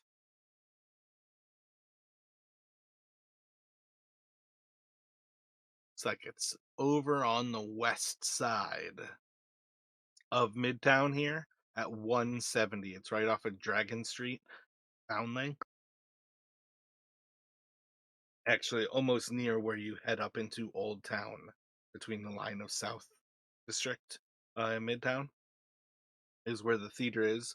So maybe you head off to the theater and you're kind of like asking around to see if they can point you towards where they have like any of their masks made.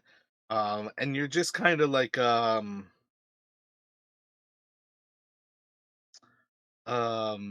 derided um by like these two actors who seem to be kind of like looking at you, just kind of like basically like yelling between each other, like Marlowe and Liz. You kind of get is like they're almost like oh, Liz, it looks like this one's already got the best of masks he can. And Liz like yells off to Marlowe, oh, it's true, he's so frightening to behold. If only we could get such horrific masks ourselves. But they just kind of like basically play this almost like theatrical moment for you before they share the name of, I'm gonna say, the Tolling Bell. And they basically like point you down the street, down like Dragon Street, where you find a little shop, and let's say like 2 gold to pick up a mask.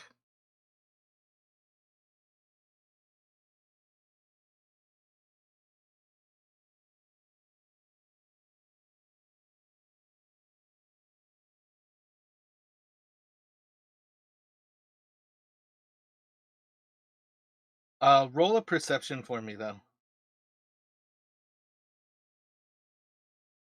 With disadvantage still, right? Or Um, yeah. How long did you roll when I asked you to roll a d4 for how long like the alcohol would last? How long oh, did you roll? 3 hours. Yeah, let's stick with this, man. This will be the last roll. Let's see. That is 3, 4, 7, 9.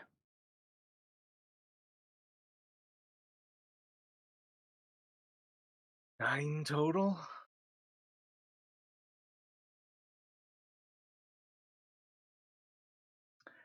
Yeah, we'll just leave it at not telling you anything else beyond that.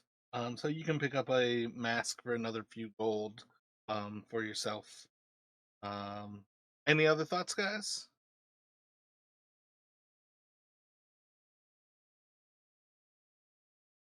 I'm planning on bringing my new partner as my sidekick. The young lady, Neferndel.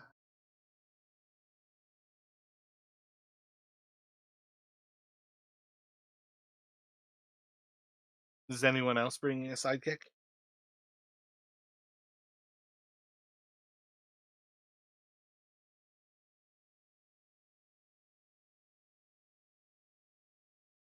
So, we can we can move forward with that kind of evening passing, and we will effectively pick up on what is tomorrow. As far as things go, you guys have plans for this 3 o'clock meeting, so you don't necessarily have to gather terribly early. You all can prepare yourselves, but theoretically gather together at some point and head off into the Noble District as one. Effectively, you shouldn't go beyond the South Market, because you effectively have one invitation for 3 to 6 of you. So when you do gather up together, does it sound good to say either Delver Square, or we can have you group up at the Goblin House? You have a preference there? So I meant to say Dalton's not going to bring a sidekick, but he is going to invite his if his mother made like something, he's going to invite her because she's worked in the area. I don't know if she probably hasn't been within the castle itself, so he's gonna, you know, he has a +1. He might as well. Um, he's gonna bring her, and he'll obviously introduce her to Malchin and Jinx and Have Nif. you created a name for her yet? Uh, let's go with Vera.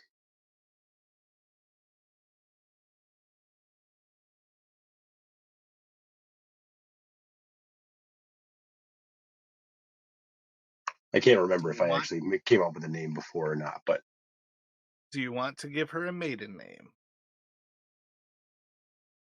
let's see. Sure. It's not that big of a deal if you don't want to come up with it now, but that's just one thing that I was going to ask for you guys.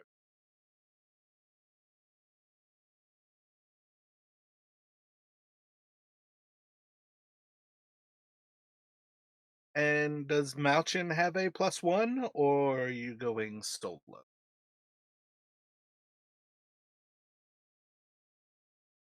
Malshan is going solo.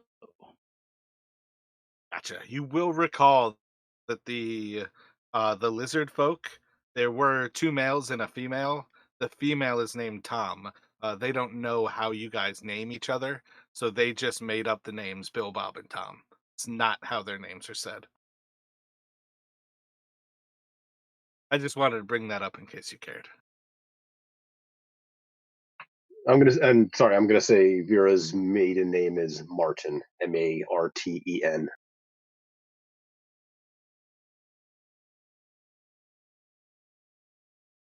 I threw it in Discord too, just as reference, so I don't forget it myself. Gotcha. Is the NEE a part of that? Or is that like a mistype? No, that's what it means. Like nay, knee. I think it's French. It means like Oh, basically that that's means the like maiden maiden name? name. Yeah, Oh shit, I've never seen that before. That's awesome.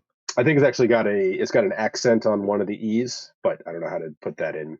Um, yeah, it's Oh like it's yeah, that's French. some crazy shit. If you don't have a French keyboard, that's like a 3-digit number, like in your number pad.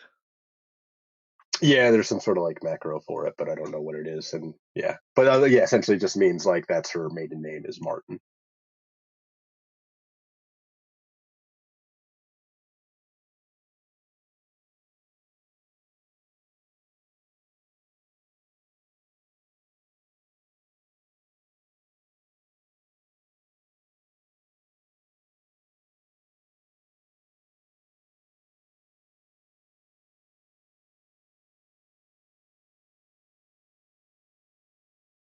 Alrighty, so we've got the 5 of you going. Are we meeting up at the Goblin House? Does that sound good, or do you want to do Delver Square?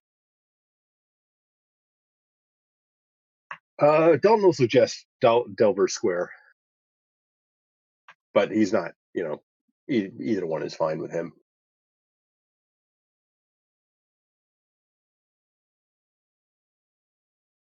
Yeah, Malshan's fine with Delver Square. Delva Square it is. Let me have you all roll a 8 for me, please. 7. Yeah, and a 7 here as And well. 2. Gotcha. So yeah, you all can gather up at Delver Square, say like early in the afternoon, as the bell tolls like 1, uh, or maybe 13. I actually never thought about that fact. It like tolls military time or not. But let's say it tells you that it's 1 o'clock, 1 hour past midday. You've got like the long shadow of the spire kind of like crossing into the King's River to the north of you all, and you gather up. There's a nice little array of people.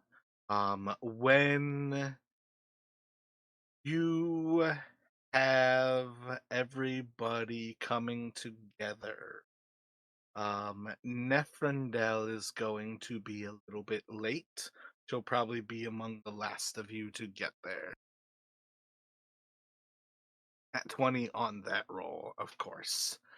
So say like 10 or so minutes afterwards, you are going to see as she comes out of one of the shops, and let's see, I have it here. You see that she comes out from like the west, uh, in Danbury's Arcana shop. I believe at present, realistically, Malchin is the only person who's really been into that. And as far as you know, Malchin, Danbury's is like a little like smoke shop, almost kind of like an opium den sort of thing for wizards and like mages to hang out. It's kind of like a weird little like magical coffee house almost.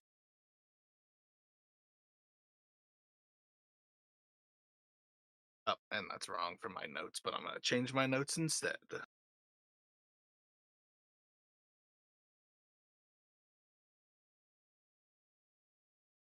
But yeah, she kind of like runs up to you all. She's like wiping her hands on a little bit of a rag. She's not incredibly well dressed. She looks like she's wearing a little bit nicer things than she was wearing the day before.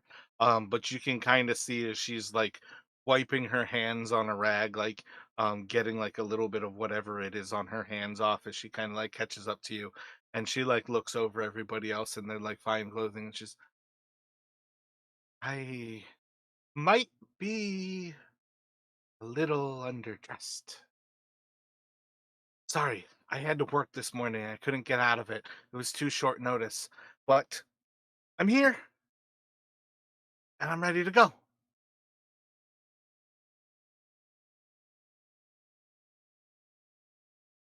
I'm sure it'll be fine, Nefendril.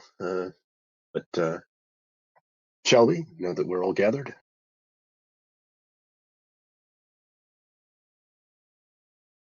Yeah, you'll find nothing a little prestidigitation can't clean up.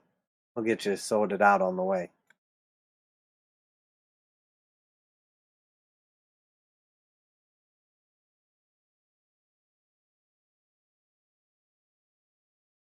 So we can start to head off through the city as you all leave the Delver Square here and kind of heading on your way. When you are heading towards the South Market along, I want to say it's Dragon Avenue, when you're heading along the way to basically head towards the South District, there is going to be a point where you guys kind of start to see a few figures are following you. Taller figures, wide shoulder, similar kind of like cloaked fashion, where you can't really see stuff, and that's kind of what's catching your eye. I want to say Malchin has the highest passive perception, and he picks it up first.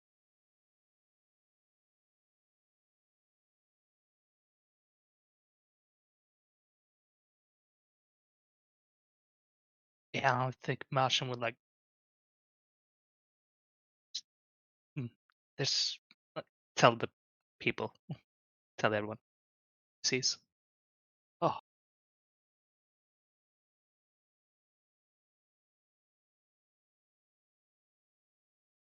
Gotcha. So my bad. It should be Center Street that you guys are kind of heading towards South Market.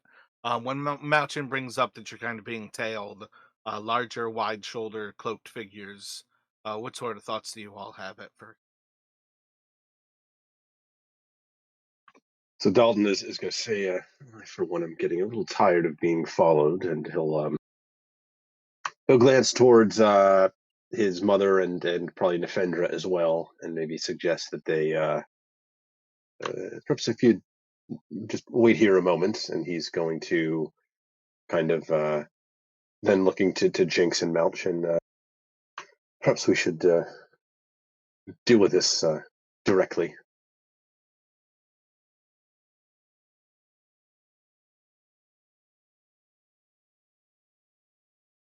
Who is it? I can't get a good eye on them. Is that the orcs? Can I tell? Does that look like it's the orcs following us again? Yeah, as you guys kind of like take a turn and like the three of you kind of like push forward, Nefandra kind of like looks back towards uh Vera, and she's like, "Don't worry, I'm one of their partners. Like, we're here, but I'll protect you. That's why I'm here with you. But like, really, I'm one of them." But as you guys kind of like turn to like look this down, like you're pretty sure this is some of the orcs who are following you. And by the time you guys kind of gather up, they're probably about 20, 30 feet away from you. You can spot two of them at present. Um, if there's not an immediate action right here, like are you doing something right away that's kind of drastic? Otherwise, they're like walking inside of like kind of a 30 foot. Yeah, Dalton's idea is to just essentially kind of turn and walk straight towards them, but not otherwise taking any like he's not going to his weapon or anything like that. He's basically just saying like, okay, let's find out why they're following us, kind of thing.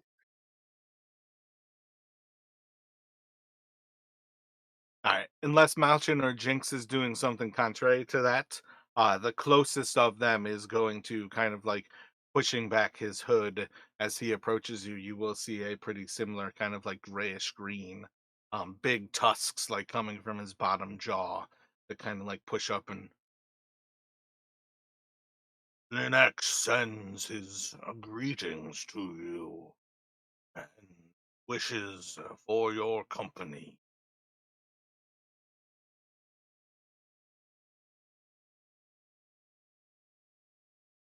Well, we're actually headed to another engagement at the moment, but tell the next that we'll meet him some other time.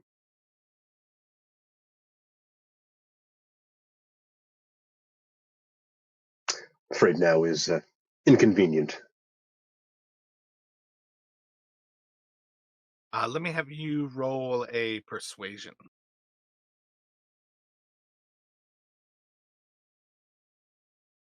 I don't think that's the answer we're looking for.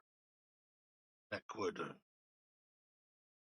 like your company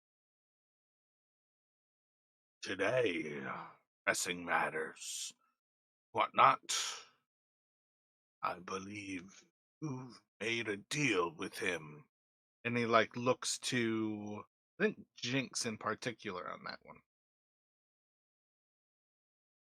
What'd you roll though on that persuasion? 8. Plus, so it would be actually 15 total, I think, because I have Gotcha.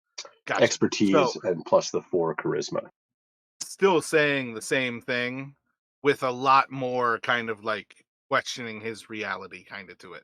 Like I kind of had it like inbuilt in there where he's like, I don't think that's acceptable. I think you're supposed to come now. But he kind of leaves it as like question mark at the end of his statement, like you're supposed to come today. Like why? people do what Linek says. Why would you not do what Linek? And he like looks to the other one, still kind of like puzzled, like why aren't these guys doing what Linek says?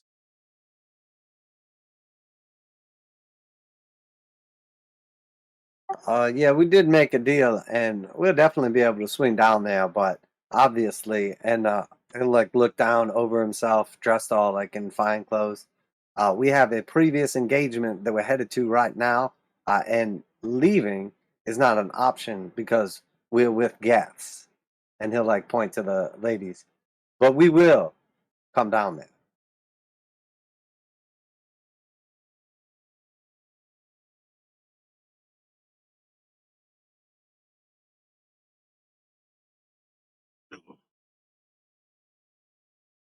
Tomorrow, then you'll come.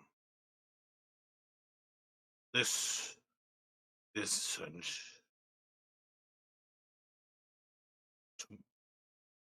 tom- he looks to the other one, like says like tomorrow, like 3 or 4 more times, like before he can like get a full thought out, and then he like looks back to you guys, and like this time, like stern, he's like telling you what to do, and he's like, tomorrow you will report to Linux home, the River District. And he'll say like a specific place. And Vera, working in the River District, will definitely kind of like pick up on it right away. But effectively, you're being told to come to Lynette's home tomorrow for lunch. Yeah, and Dalton will kind of try to essentially play it off as like, yeah, this was their agreed, thing all along. He'll kind of try to be a little more obsequious and yes, yes, of course, tomorrow we wouldn't miss it.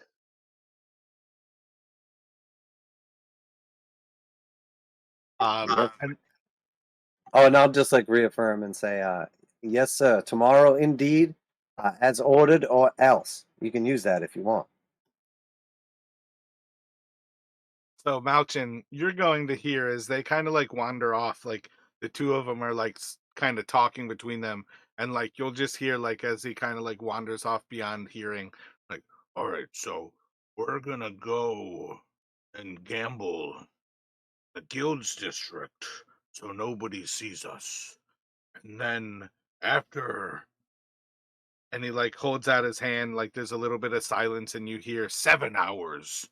We will report back to Linek and tell them that right before dusk we found them and it was too late, that they'll come tomorrow. But basically, as they're walking away, you hear as he's like making up another excuse of what they'll tell Linek.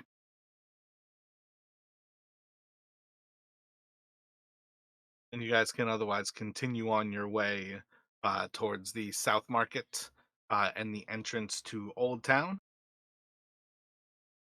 Seems we're quite a popular group. Yeah, I swear you can go weeks without anything happening, and then everything happens all at once.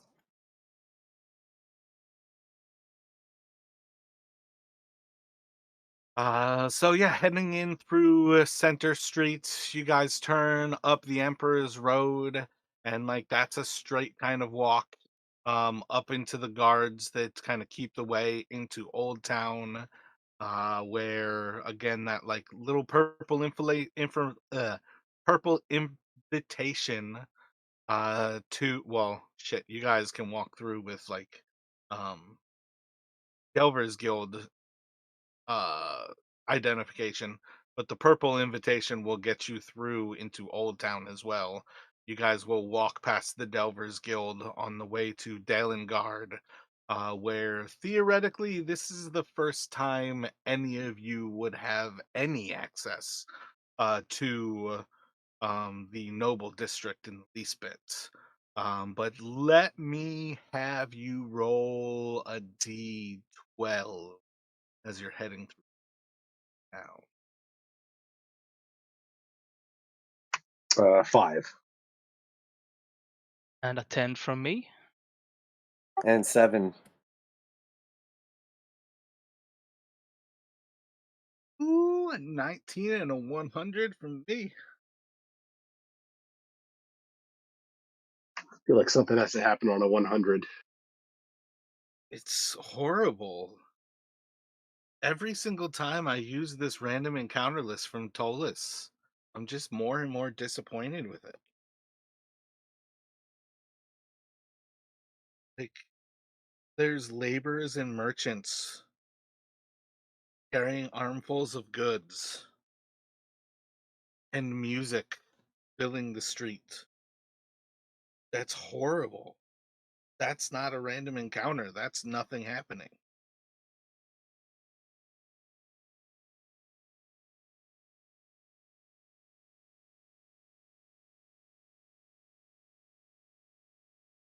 Um, yeah, I think though that it's just gonna be that boring of an encounter as you guys pass down Dalengard Road.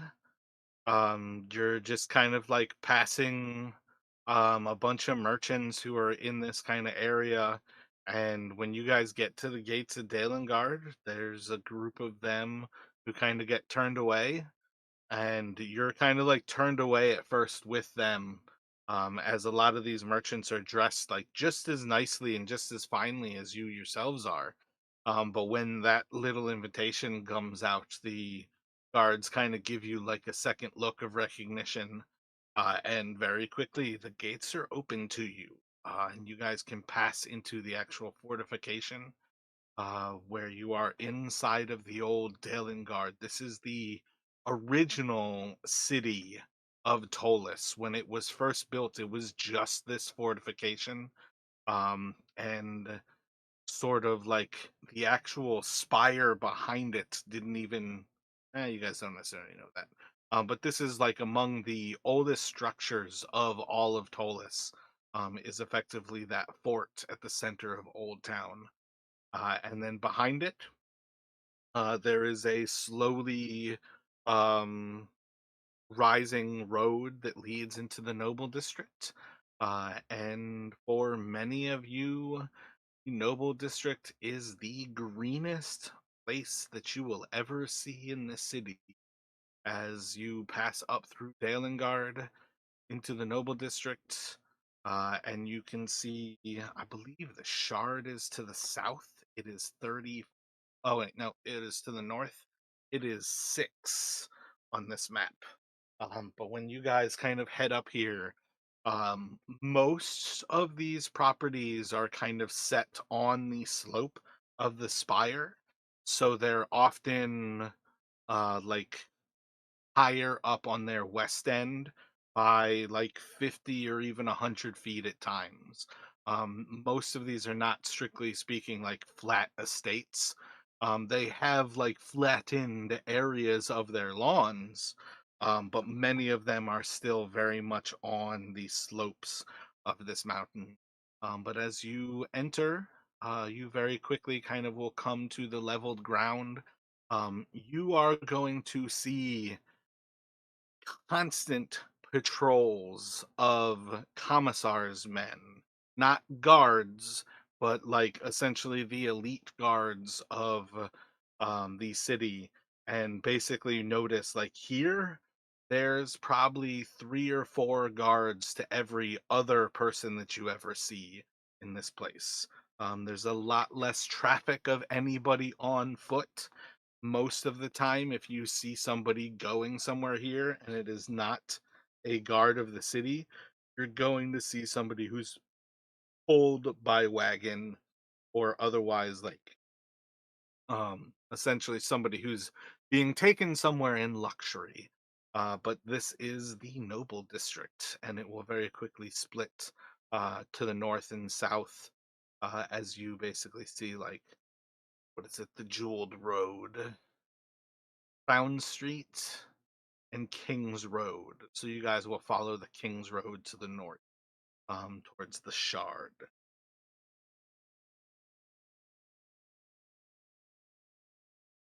So Dalton's going to do his best to kind of look like, oh yeah, we come here all the time. We're not out of place, but kind of really he's a little bit because I don't think he's been to the nobles quarter before, so he's really kind of taken aback a bit by the kind of just the level of opulence kind of all around him.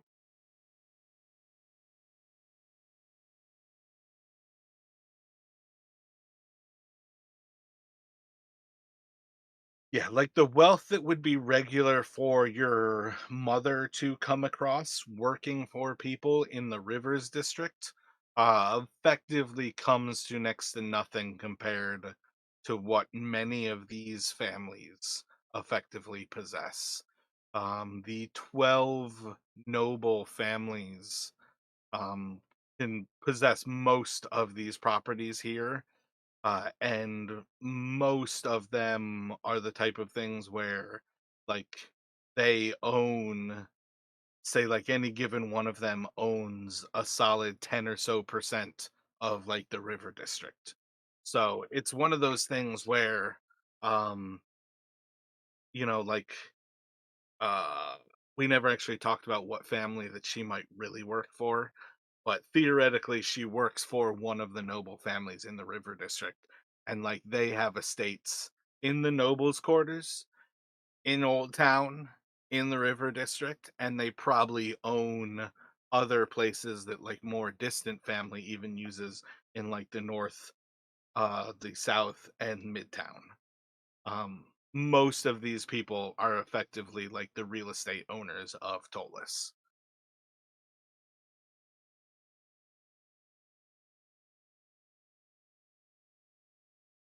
But on the way up through the city, you guys would be astounded to see all kinds of different things. Like ogres carrying massive fucking like trains of like somebody is sitting inside on like a bed, and you can't even see them, like because it has like drawn like curtains around it. All kinds of different things that would make this like really kind of shine for these are people living the life. And this is what, in the long run, um, I don't have it prepared, but one of the actual houses of nobility you can straight up buy your way into, and that is one of the things that most delvers are looking towards, is this idea of basically buying your way into the noble district, buying your way into nobility.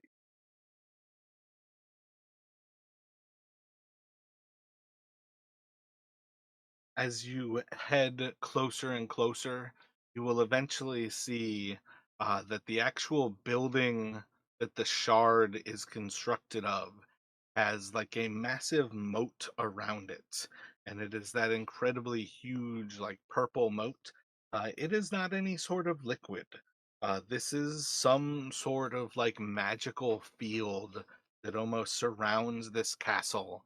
And you can see that it has like a 6 or so story tall kind of like central dome to it, and each side of this dome has like a turret, so it's almost kind of like a octagon, and each of these turrets kind of goes up those like 6 or so like stories into the sky, so like 60 or like 70 feet or so high. And the whole building seems to like float inside of this like purple moat of like magical, it's almost kind of like sings like a little bit of kind of like rain on some metals, but you can hear like sparks of thunder kind of inside of it. Walking over the drawbridge would be an experience in itself as you walk up towards and into Castle Shard. You guys will pass over the bridge and over the moat.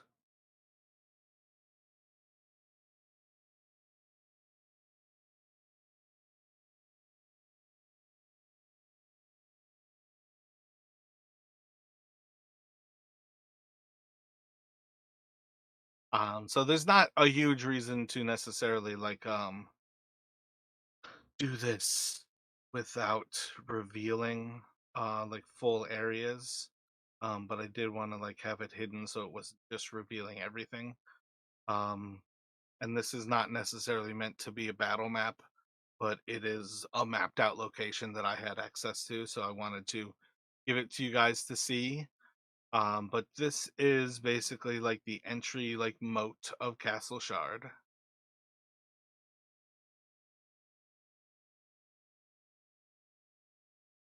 When you kind of walk into the central area, when you guys get to the doors across the moat, you will see a man who's probably about 30 or 40 years old, dark brown hair, great big smile, seems well shaven, like no stubble or anything.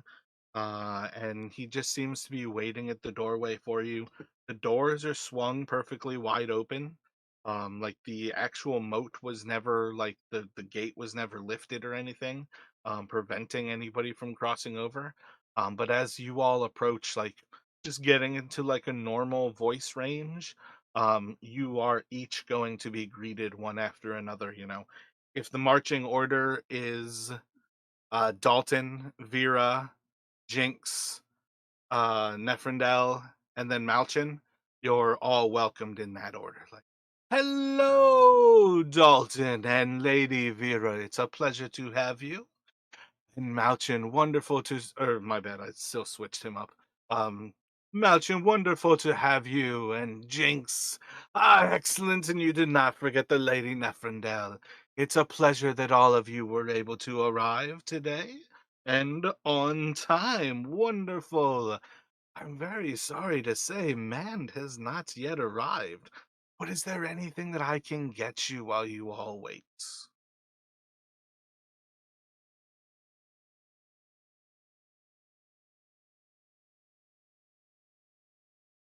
So I think Dalton will kind of he'll greet the, I guess, kind of like butler type figure,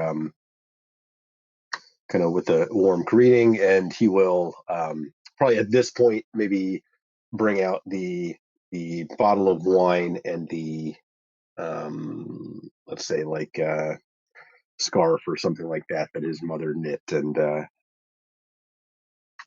um, yes, we are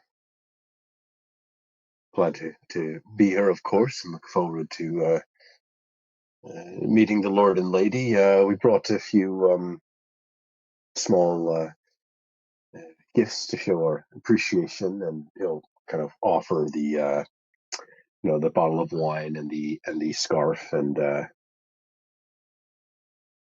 So if I believe correctly, like Malchin grabbed the wine, you did the scarf, and Jinx, you were gonna make something. Did you make a house gift? Oh yeah, I made a gift. Can I do performance to see how well it turned out? Yeah, what'd you make?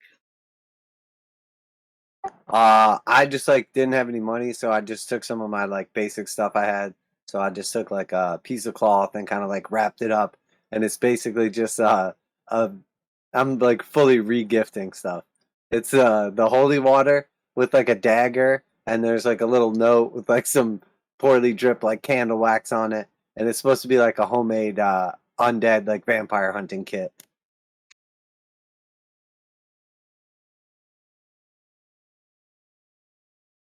And it's pretty bad. I got an 11. Oh, performance plus 6 though, so 17 total.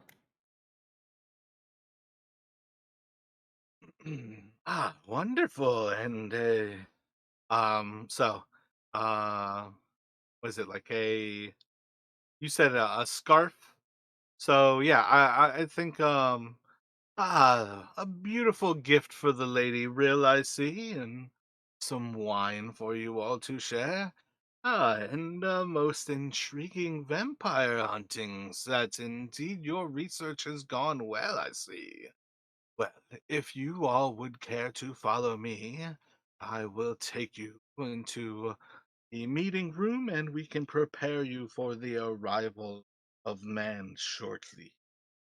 Is there anything you all require prior to uh, setting yourselves up for what might be a lengthy conversation?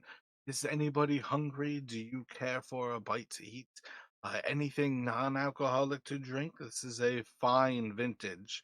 You wouldn't want to skip out on that for like of some water, but is there anything at all you desire?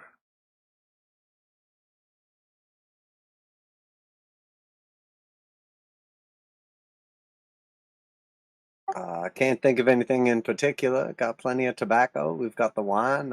As long as we got a space to drink it and enjoy ourselves. Perhaps a spot of some fresh squeezed juice would not be uh,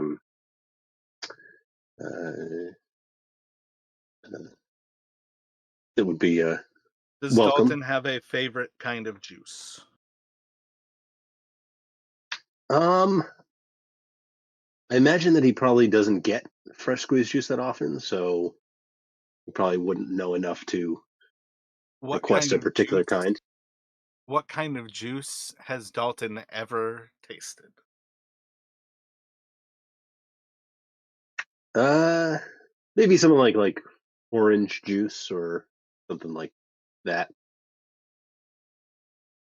So as soon as you ask for perhaps a little bit of fresh squeezed juice, you'll hear, "Ah, fantastic! I have some wonderful orange juice I could, or wonderful oranges I could squeeze for you, and have prepared in just a few moments." And you guys are basically walked through this kind of like entry hall, where you can see on the other side of this first doorway is a great big crystal that just rises up 60 feet above your heads, and it is just floating in the center of this castle. You can see that the castle, from your perspective right now, is built around this crystal, and it is just like an obelisk in the center. And the dome at the top, about 60 feet again above your head, and it goes above the crystal and just kind of like swings back around and down it.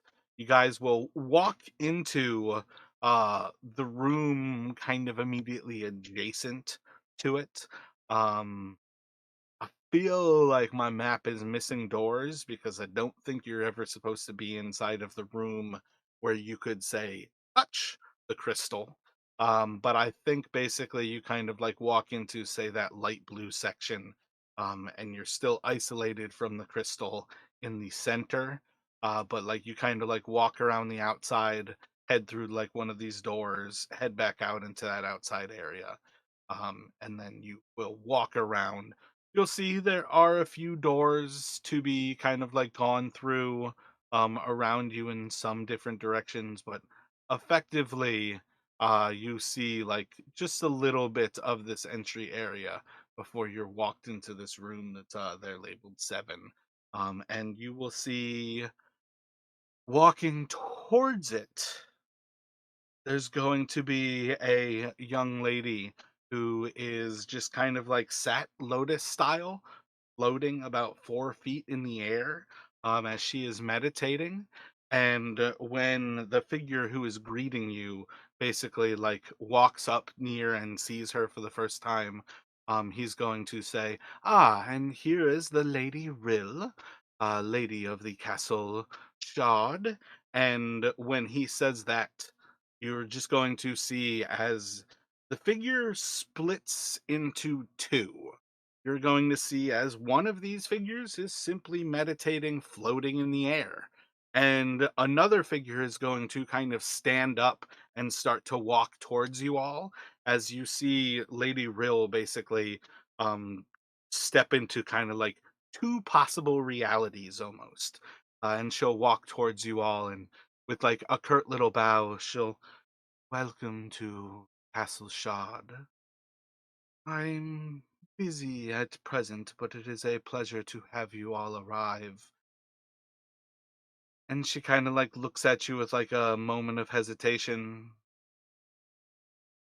"Jinx, Neffendel, Malchin, Dalton, Lady Vera, welcome to my home. I will perhaps see you at the gala this evening."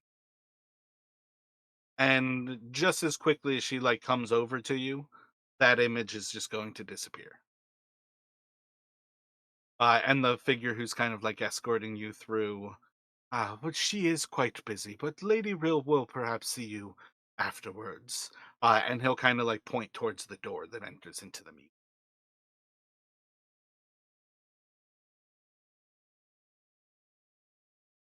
Yeah, so Dalton would have kind of maybe like been like in the starting to respond when she kind of like the image kind of winks back out in existence. So we'll kind of stop and then kind of give a very like maybe awkward bow to the suddenly kind of empty space in front of them, and then look to the greeter and yeah, yes, let's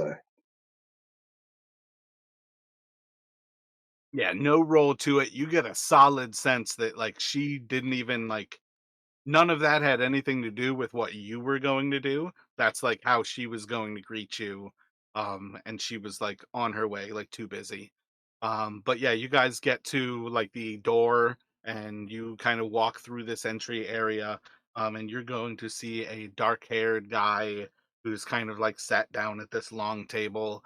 And as soon as you kind of like step through the door, you'll see he's got like maybe 6 feet tall, like goatee, kind of like shaved, like mustache and like goatee, like facial hair. And when you enter, he'll kind of standing up from his chair and kind of like opening his arms out to like welcome you all in. Uh, Fantastic. Welcome to Castle Shard.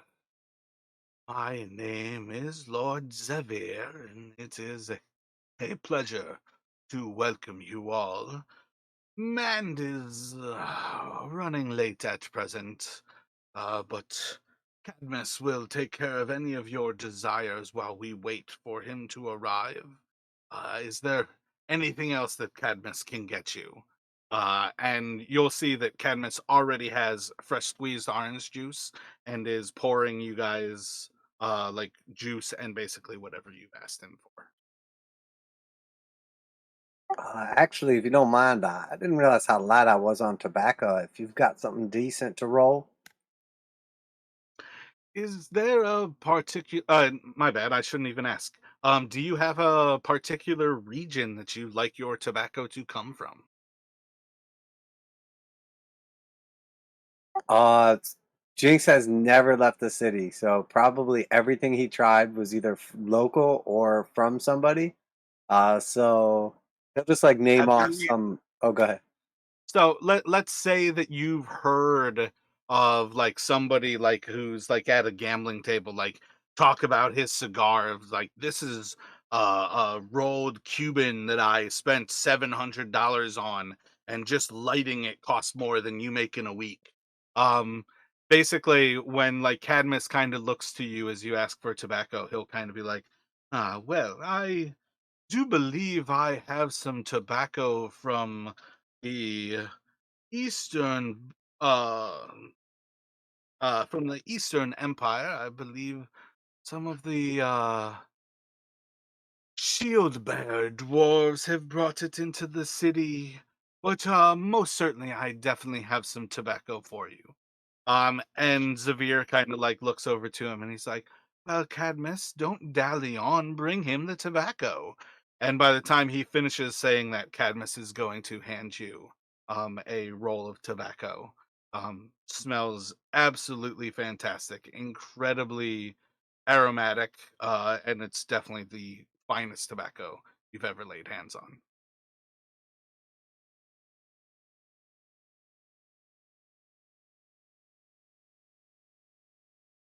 So yeah, I'll just roll up a couple cigarettes, pass them out if anybody wants one or whatever.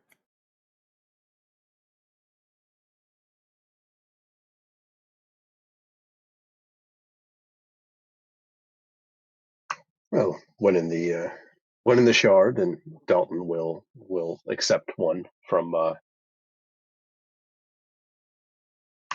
Jinx.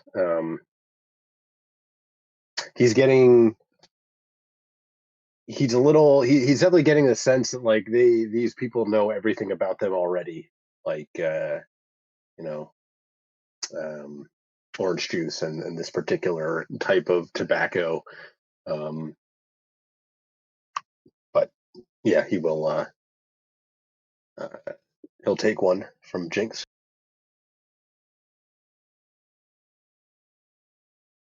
Yeah, I'm watching this go. Thanks, but no thanks.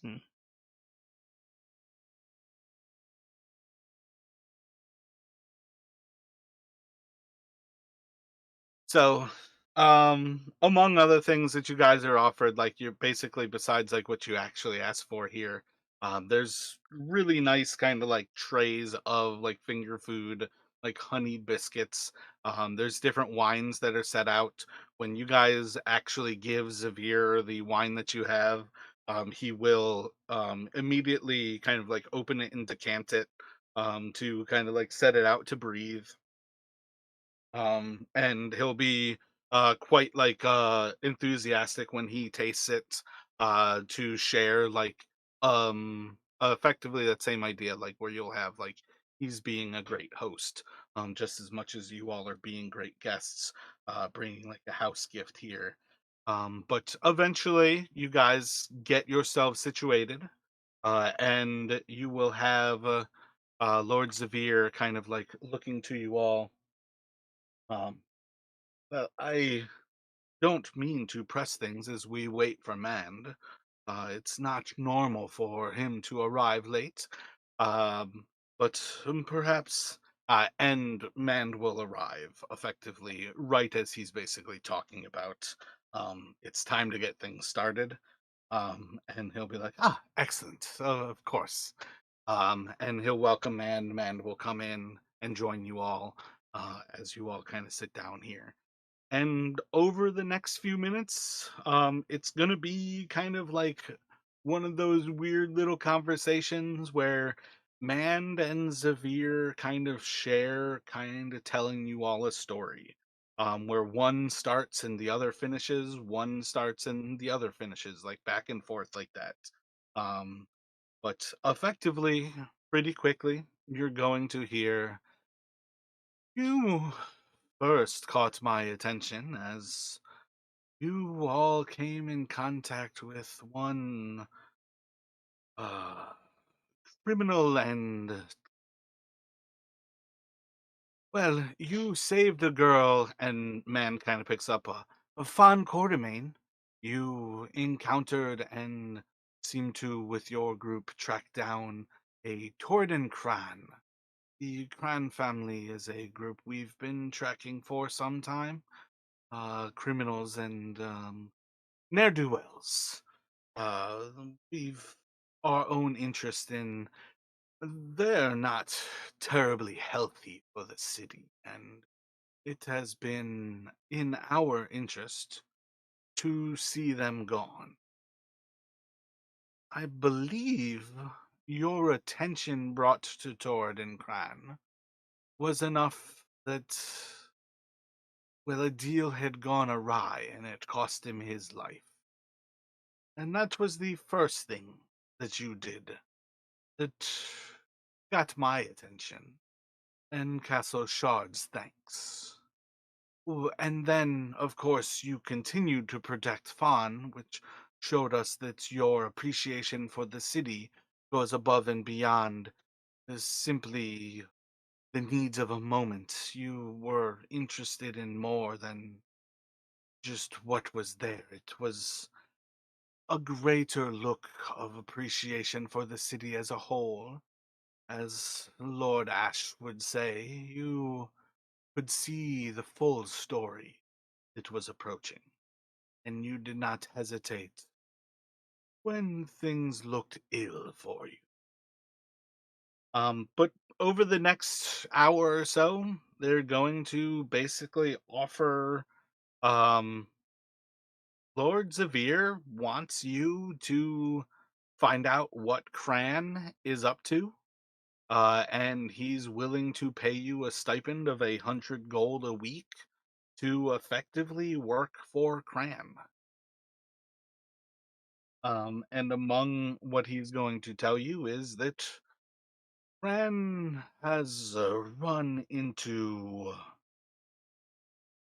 some ill chance and is going to be searching for more capable folk who are outside of his own criminal business, as he cannot trust any of the criminals who he previously worked for. That's likely to include delvers like yourselves. And I was hoping with your interest in Fawn that you might care to take up this mantle and put yourselves in the worst of circumstances.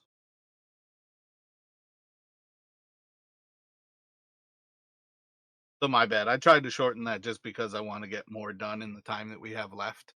But do you guys kind of gather like the idea? Um, I hope it doesn't ruin the story to kind of jump over like some of that role play, but they are basically looking to hire you to go into service of Cran at present. So essentially acting as like double agents, gathering information. Yeah. I mean, effectively at this point, um, I think at some point they would kind of basically come forward that they understand that you've been approached by Linek recently. Um, and that perhaps it is still possible that you guys can twist it into a positive thing. But yeah, effectively saying, yeah, work for Cran, or yeah, work for Linek Cran, see what he's doing, why he needs people at present, and try to keep yourselves on the inside so you can report back to Castle Shard.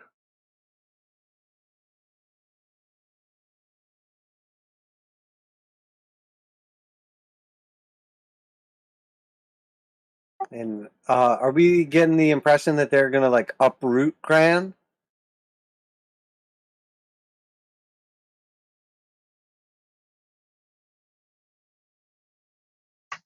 Well, I think they did say they want they want Cran and his organization gone from the city, right?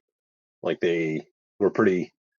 I think they kind of came out and said like they don't want him around anymore. Ultimately, or maybe I misheard that. Linek is a small time gangster, even if he makes Torridon look like much less. Uh, he's not necessarily terribly important, but things should have been dealt with in a way that remove him from the equation. And yet he is somehow still present.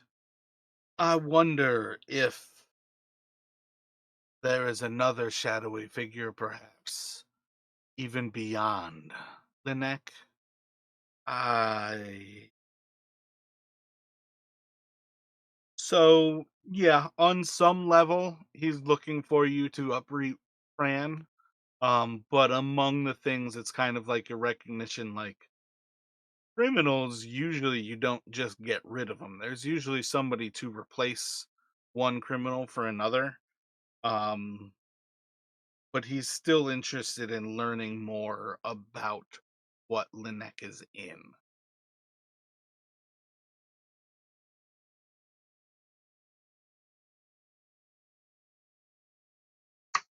Would you mind, Lord Zavir, giving us perhaps a moment to discuss amongst ourselves?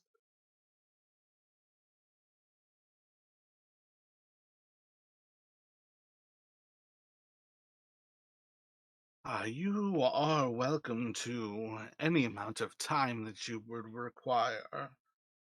If you would like to have a moment to yourselves, I can prepare you all a room to have.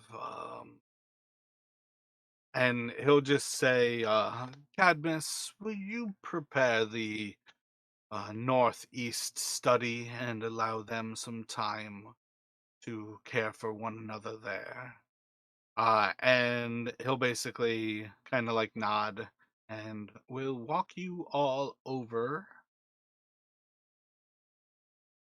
bam, into that room there, that number 3, where you guys can basically like, I think that's a little library there. I don't have that one actually like specifically set out at present.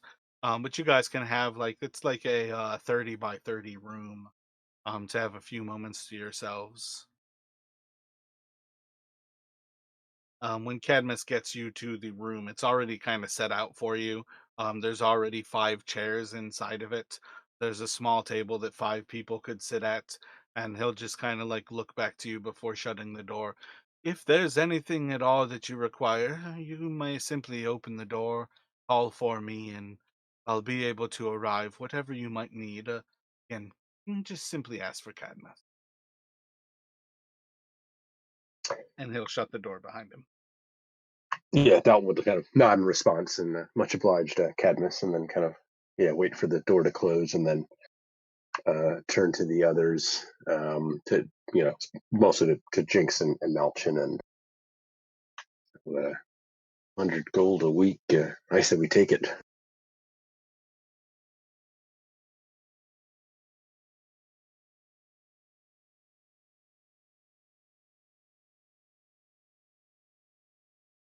I mean, it's definitely a lot of money. I'm not in a position to turn it down, but you got to understand there's a lot of danger too. It's probably one of the most unsavory characters and already suspects us of killing his brother.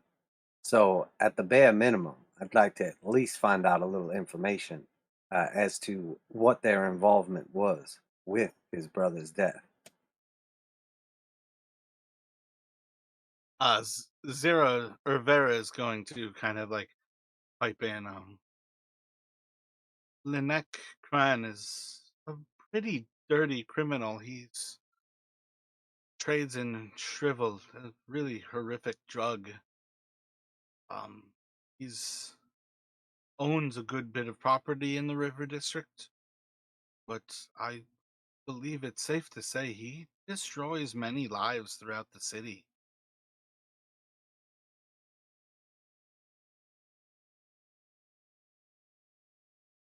Yeah, there's basically nothing I wouldn't do to get rid of Krang and that damn drug. All it does is ruin people's lives. Yes, I must imagine the Lord and Lady have some ulterior motive for wanting him gone, but seems like whatever the reason, certainly seems like a fellow we would best dealt with. And if they feel that we are in the best position to do so and are willing to pay us handsomely for our troubles,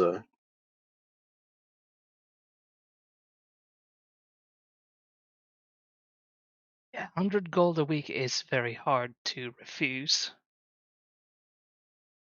even with what they're asking us to do.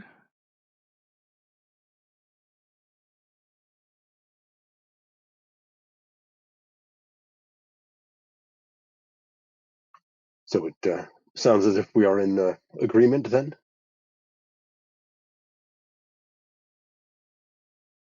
We'll accept this assignment.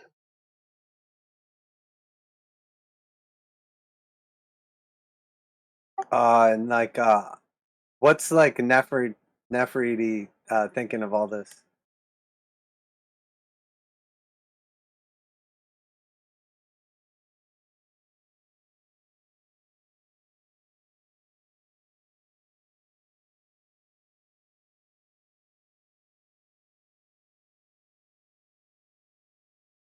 This seems like a great thing for partners to enter in on, and I definitely think this is a wonderful mission for us to work together, partners.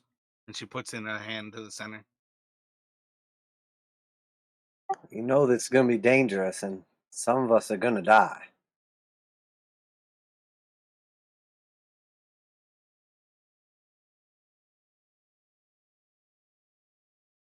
Everybody dies sometime, but sometimes you have to do a little bit of living before you die.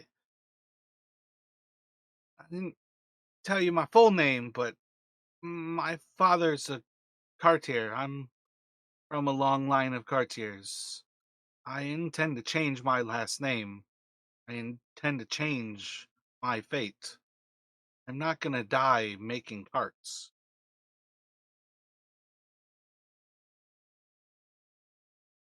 Yeah, all right, fuck it. I was talking about me dying, but I'm in. I'll put my hand in the middle. Well, if Yes, you sir. die, just means something for me to learn from.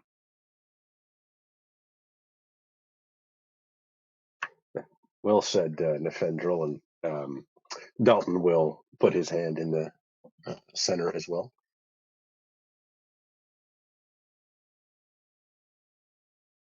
And is Mouchin in on that as well?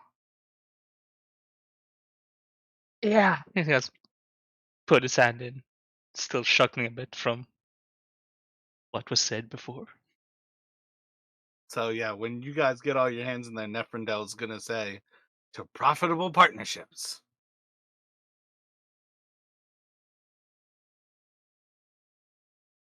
And Dalton will kind of like he'll open his mouth to respond, like he's pretty sure I said apprentice, but then he'll just close it and be like, no, yeah, partners. You will notice that while she responded to your apprenticeship, the moment Jinx said partnership, she has never hesitated to continue on with him with continuing with his language. Yeah, yeah. But Dalton's also going to basically essentially tell Vera, like he doesn't want her getting directly involved. Like she's, if she can keep her ears open and go about her work in the River District and that sort of thing. But he doesn't want her to be like taking part directly, like going undercover sort of thing.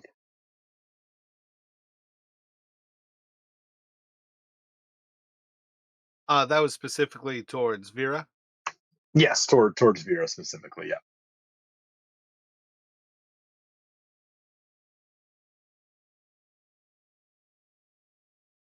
Yeah, she's just gonna look to you, look to like all of you with your hands like in the center, like you're about to do like the go team like thing. And she's just like looking at you all like you're just like crazy. She's like, you all can be as heroic as you want. I make garments. I'm not gonna do anything about a drug dealer. I I just I'm gonna go home to your father at the end of the night, and that's what's important. I'm glad you're doing something good for the city, but I want you coming home too. Like that's kind of what she'll say to Dalton. It's like I'm kind of proud of you. I don't want you to do crazy shit, but I understand. Like that's what you and your father are doing these days. Yeah, and Dalton will basically say like, "Oh, don't worry, I'll be fine. And, I know to take care of myself, kind of thing." Um,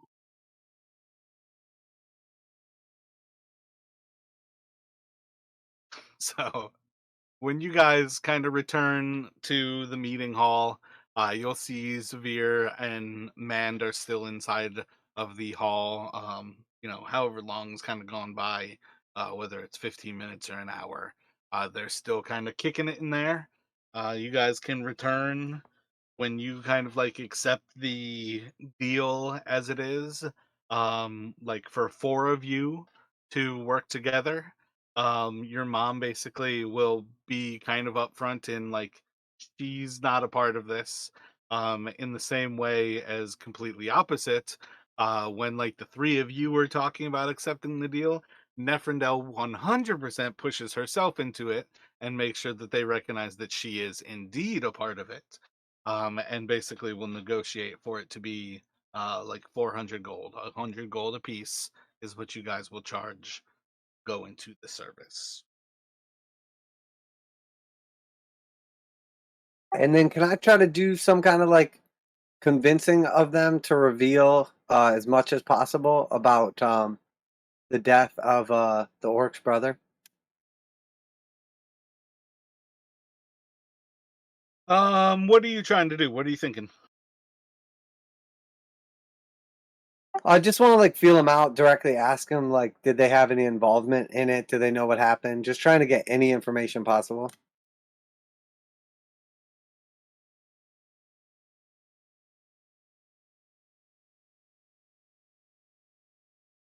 Um,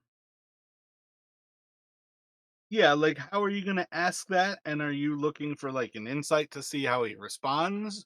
Or are you just looking to like be persuasive to ask him to give you a response?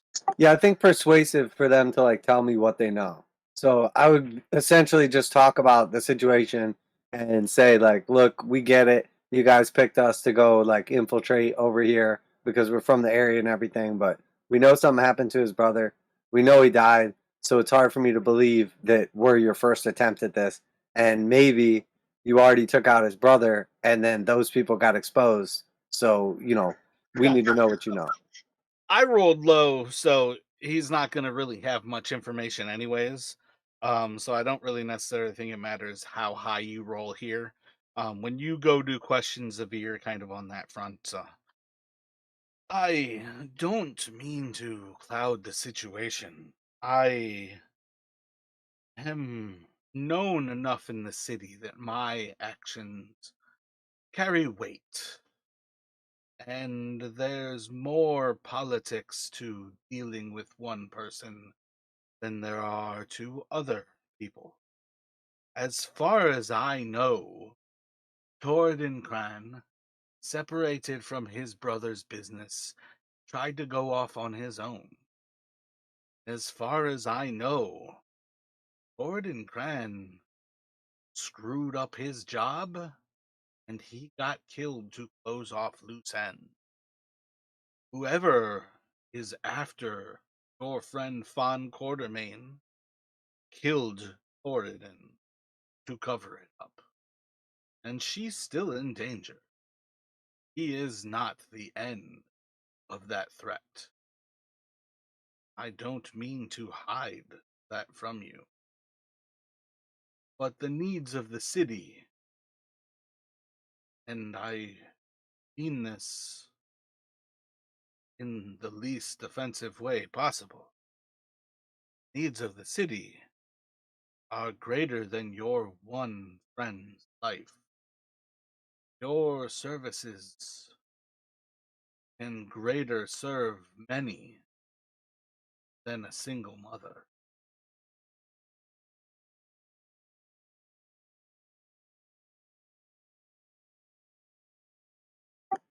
Yeah, I think that's fair enough. It wasn't necessarily a friend, just trying to figure out exactly what's going on here. Because to tell you the truth, we're still kind of putting the pieces together. You wouldn't happen to know anything whatsoever about who is after Fawn or why, would you?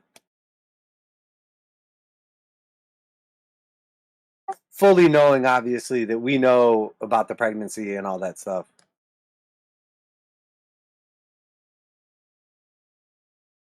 Yeah, as far as things go, he doesn't have any more information than that. It is not clear who or what. And besides the fact that he understands how you guys got involved with the Crans, that's kind of the extent of Fawn is just a marker in the path that took you guys into the line of the Crans.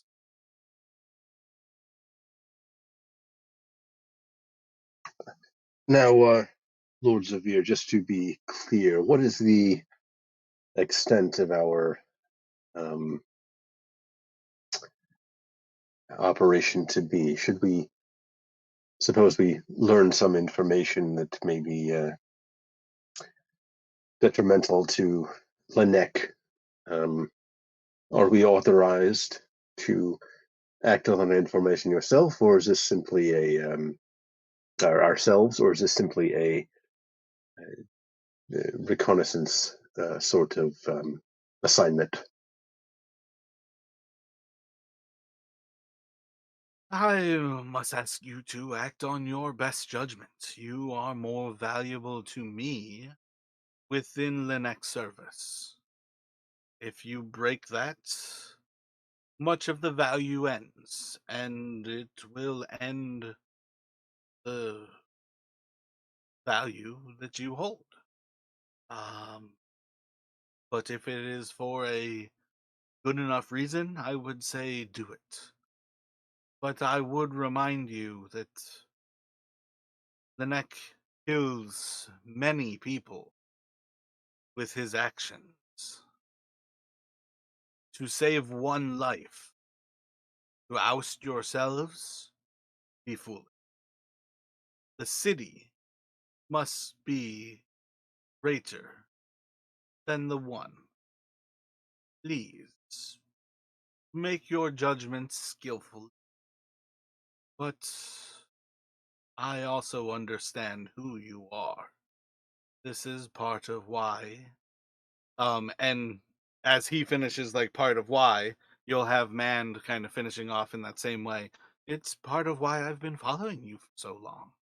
We wanted to make sure that your cares and concerns lie in a similar way. We just want to show you perhaps the needs of the city are greater than one or two people. It's when you start to save hundreds, you can better change the city as a whole and save thousands over time.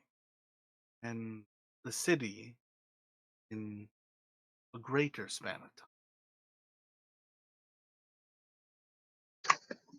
So Dalton is going to, in response to that, will kind of nod and yes, understood the lives of the many. But in his head, he's thinking, well, we know Fawn, and he's thinking like, if it comes down to protecting her or letting her, you know, die for some abstract greater reason, like in Dalton's mind, like he knows, like he's going to, you know, given that we know Fawn, he's going to know, to act on that. So let me know if you want like a deception roll or something like that, because it's essentially misrepresenting his agreement with the thought there. I don't think so. That's part of what I mean. Like to them, you're not. You have to make the decisions yourself. That's why you're being sent is to make good decisions, and they understand both the danger and the risk of that. If you guys do something that endangers your cover, basically, you know, they'll pay you and they'll be done with you. If you guys keep your cover up, they'll continue to use you in service. So it's up to you guys to make decisions. I don't think there's any need to. You're not really lying or telling the truth.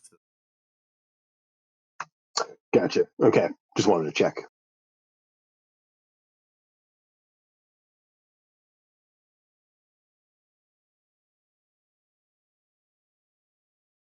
Any other questions inside of Castle Shard?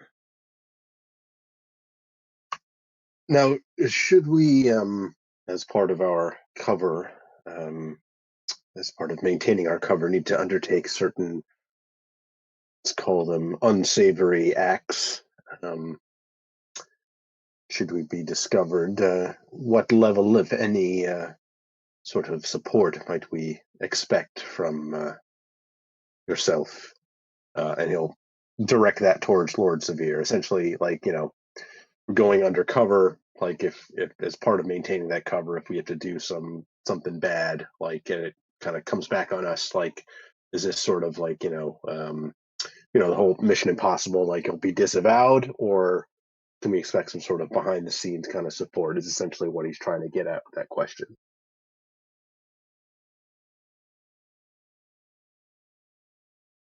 Lady Rill and myself serve no proper organization within the city. Castle Shard is an entity unto itself in more ways than one. If you need assistance for something that you do,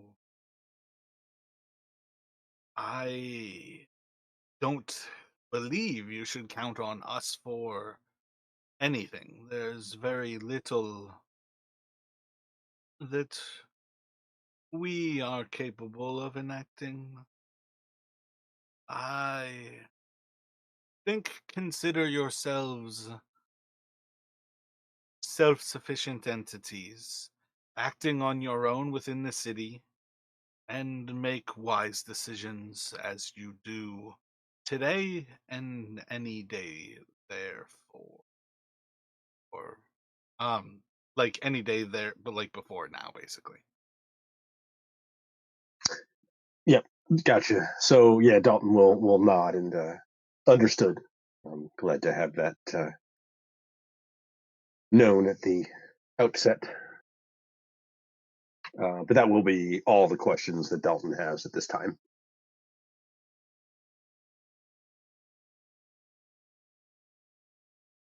Anyone else have any other questions?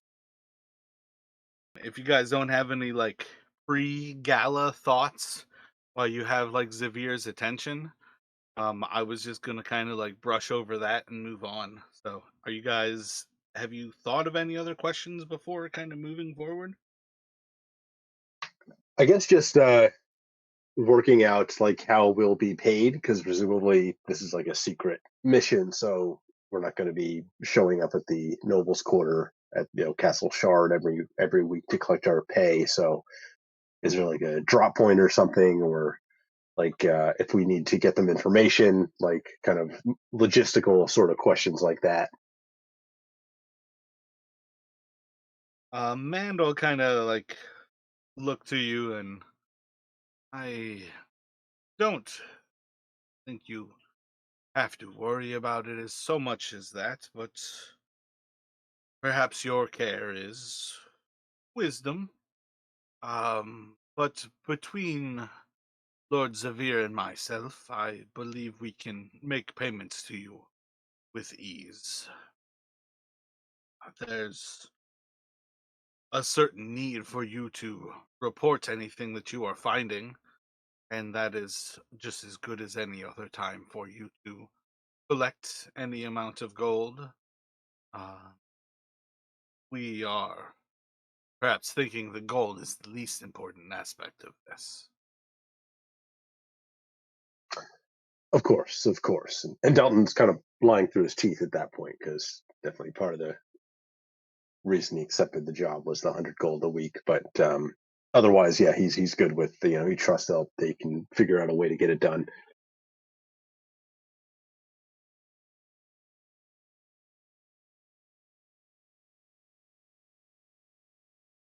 Um, yeah, I think at that point, Xavier will once again kind of like calling for Cadmus.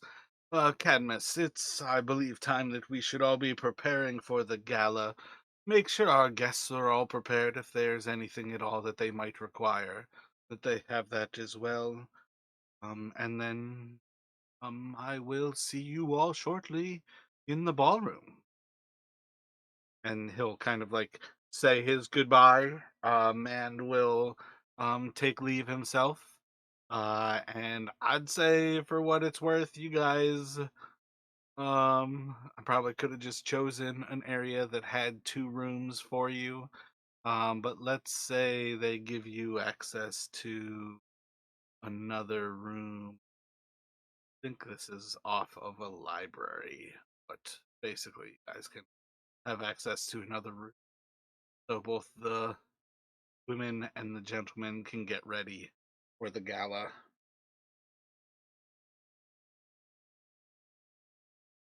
Yeah, so Dalton will spend some time, presumably like there's like a mirror or something. He'll primp and pre a bit, trying to make himself look as um, trying to get himself as best prepared he can for this gala. But On that level, is Dalton like pretty narcissistic, like Primp? yeah, he takes Gotcha. So decent you've got a stock of his. five-sided mirror inside of that room where you can like step inside of like these 5 angles, and basically you can like see, like directly on your like 15 or 20 degrees right and left, your sides, and then you can like look at the 2 mirrors that like look at like your backside a little bit. But basically you can step into a nearly 360-degree mirror.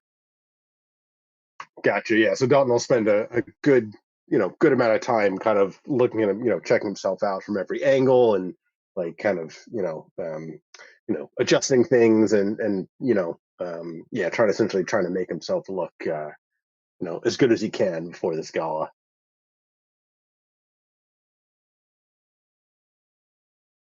Would say Malchin finds inside of the room a mask that fits you perfectly. And I would say, like, on some level, effectively is exactly what you were looking for yesterday when you went searching for a mask. It's kind of like the ideal that sits in your mind. You find it sitting in this room.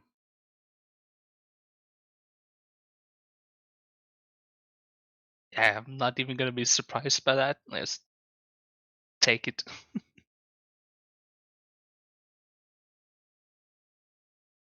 And it's one of those things where, like, you don't even need to, like, bind it to your face.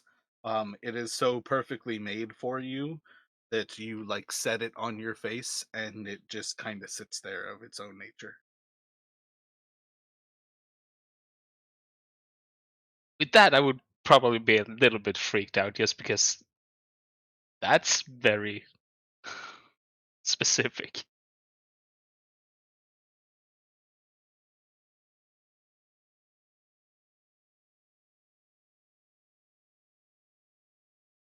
And assuming there's some sort of like clock or something that allows us to kind of know when the or maybe we're told like the gala is getting ready to begin. Donald is essentially going to um, give like kind of a little speech to the others, essentially like like hey, let's be on our best behavior and you know uh, blah blah blah. But essentially, he wants to give bardic inspiration, kind of like just before we step into this gala to Malchin, Jinx, and let's say Nefendril as well for good measure. Gotcha. The gala is going to be much longer than the 10 minutes that Bardic Inspiration arrives, but everybody can definitely go into it feeling 150. Yeah, it's kind of like a little, just like a booster speech, kind of before we step in, kind of thing. Yeah, more for flavor than I think it's actually gonna come up like within the first 10 minutes. So, with everybody all set, you've got all of those like kind of individualized, vaguely creepy things all set for you. When you all head upstairs to the gala, so 4 is the dining room, and I think 6 is a gallery. Yeah, 6 is a gallery. You guys head upstairs inside of 6. And you'll already basically hear music start playing earlier, but when you guys head upstairs, this is just a little up into the east on this map. You'll basically kind of enter up, and when you arrive upstairs, you will each be greeted by a Lady Rill. And you will start to recognize that of all of the people at this little gala, every single person has their own Lady Rill, who is their own private hostess. Everybody has their own Lady Rill to dance with. So as you guys like basically arrive up at the top of the stairs, there's like 5 Lady Rills just kind of waiting there for you each as you like step off the stairs, and she asks you, "Would you care to dance?" And you guys can basically head throughout the hall. There's a different position where like there's a band off in, say, like the southeast. Of course, I've got this actually kind of canted because technically north is to the northwest. But as far as the description goes, I'm sticking to the southeast because I wanted to orient it where the squares are oriented. Um, but effectively, there's a Lady Rill for each of you. She will ask you to dance. There's a little group of the band in like the southeast corner here, and they're kind of off playing for everybody. Everybody else is otherwise heading around enjoying themselves. You see Zavir dancing with Lady Rill. You see Mand dancing with the Lady Rill. You see, let's see. There's a large centaur who's dancing with Lady Rill. But basically, over time, you'll start to notice that there's um, probably about, say, like 30 or 40 Lady Rills as she's dancing with everybody who arrives here. Um, I'd say for now, won't necessarily go into a description of everyone who arrives. But like the centaur is going to be the one who probably sticks out the most, as she is like the least humanoid, with like goat-like legs, but otherwise stands like almost 7 feet tall. Uh, but yeah, you guys essentially have a incredible night hosted at Castle Shard. These are some of the parties that go into history. It's part of the weird thing about whatever Castle Shard does. They also throw kick-ass parties, and among them is kind of this status of Lady Rill apparently seems to multiply herself to be a hostess to all, so everybody gets her attention. Yeah, so when kind of Lady Rill asks Dalton to dance and they, start dancing, he'll, kind of he'll try to make a joke like would say this is a singular honor, but and he'll kind of like gesturing around at the multiple other Lady Rills, but otherwise, yeah, he'll just enjoy himself at the dance.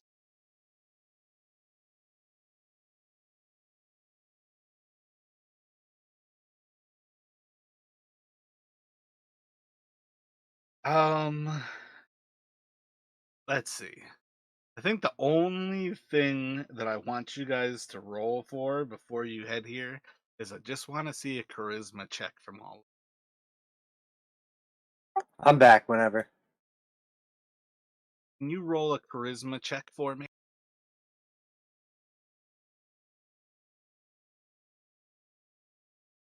Yeah. 14 for Dalton.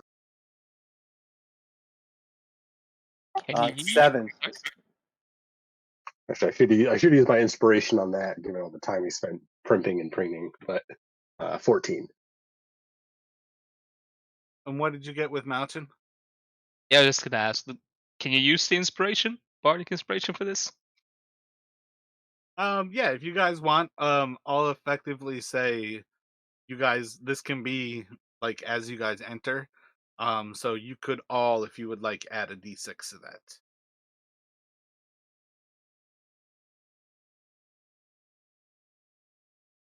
Oh, cool. Then I got 19. Jinx having an off night with his 10. And did you use it with Dalton's 14? Did you add? Oh, I didn't give myself Bardic Inspire. I don't think I can. Well, So, part of why I was saying though that you could do it is because if you're going to inspire Jinx, Jinx could inspire you. oh, gotcha. Okay.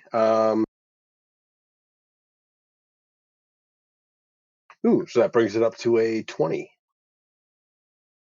All right. So at some point in the night, during all of the revelry, you guys are going to notice that the centaur is starting fights with different people around the hall, and is both having herself beat up just as much as she is serving up a beating to other people.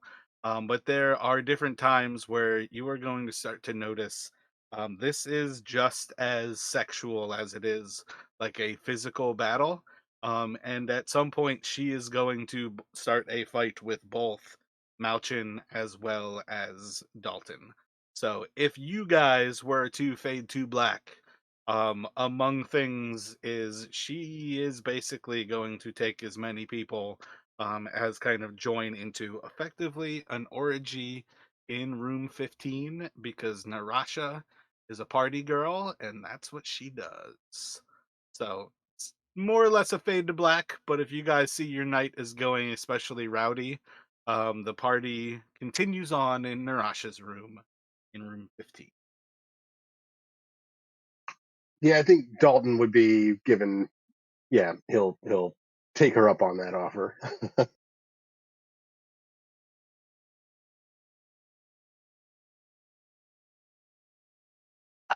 Yeah, Malsham probably will too. Yep, and there's going to be no shortage. This is one of those things where, um, I mean, honestly, she's picking up men and women throughout the party. Um, Never actually thought about how physical or ethereal the Lady Rills are, but I have a feeling you probably have a Lady Rill or two in there as well. It just kind of depends. But regardless, it's just kind of a minor detail about who she is. 100% everybody will wake up the next morning, and she has no clothes on. Narasha, outside of the actual like gala, will pretty much never be wearing clothes, and all of her bits are out on a regular basis. And that's how she lives as a guest of Castle Shard. Uh, the next day, assuming all of you have a little bit of a hangover, you have plans to meet for lunch. Any thoughts on things you want to attempt to do before heading into Rivertown? So yeah, Dalton will probably just like ask Cadmius to maybe being hungover and such, prepare them like a bit of a greasy breakfast kind of thing before they take their leave. But that's pretty much it that he has. Yeah, taking you guys into the actual dining hall. I think that was the hall 6 or hall 4 that you went through. You'll see that there's like an absolute like stellar buffet basically set up. Um, Pretty much all the greasy foods that you could want.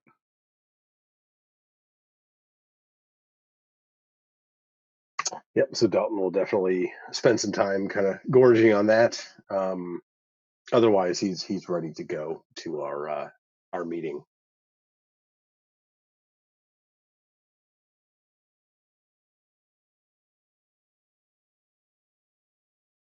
Yeah, Jinx never turned down a good meal, but he's ready. We're going to meet the orcs. Yeah. Basically, we are kind of like fast forwarding through a little bit of information about the gala, but otherwise just getting towards going to Cran's house in the River District.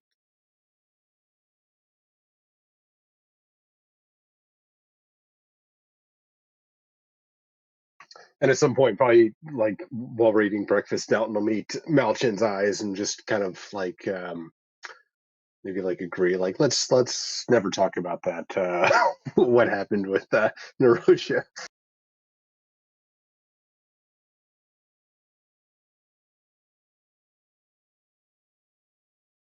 Sort of a So, wild night. So let's just like pretend that never happened.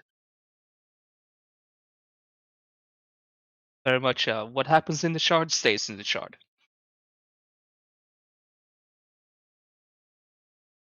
so from leaving the Shard, heading into Old Town, you guys can cross into the River District, the River Gate. Oh, I never realized it was called River Gate. I don't know why I've always called it something different. But River Gates, basically, you have access to it from the two bridges that actually come out of Old Town, and you can actually cross over. Um, Gotta switch into the more detailed map. That's the whole reason I split them up originally. Yeah, Rivergate Bridge is the most direct one versus the Wings Fall. Yeah, that doesn't give me the bridge name there. But you are heading off to 79 along kind of the northwest of that area. And basically, when you guys head into this area, you effectively have a map given to you from um, Lord Zavir of this area. But effectively, when you head into that section, I think this is orientated. I think it probably should be turned like left 90 degrees. So you're coming from. My bad. I never even paid attention to this. I should have done this myself, but I think north is to the right here. Because you are coming to, this is like a cul-de-sac at the end of that street. So as you come up the river district, you're basically walking along this street, and once you get to a certain area, you'll kind of see as everything's kind of blocked off, and you can basically see inside of this area, like a certain amount of it is all part of like the end of this cul-de-sac, and it's all kind of walled in around it. So yeah, the street doesn't even have a name on this map.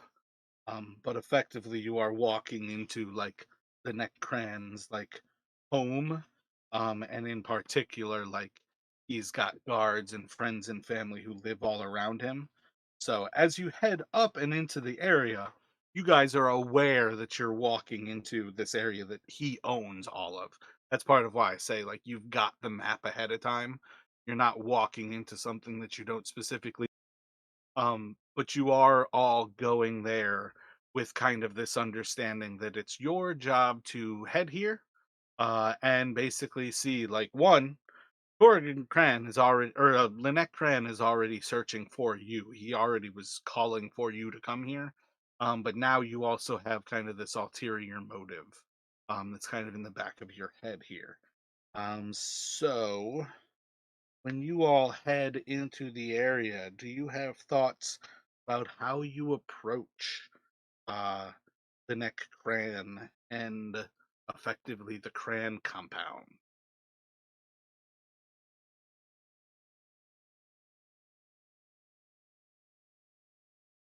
So we're just basically supposed to infiltrate the place.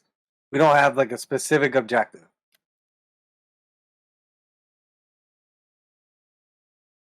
Yeah, effectively, your employ from Lord Zavir is simply to bring back information. Um, Infiltrating the place may even be saying it too, like saying too much, because you can go there and see what he was calling on you for, um, and simply keep in mind that if you share it with Zavir, you're still doing what Zavir wants.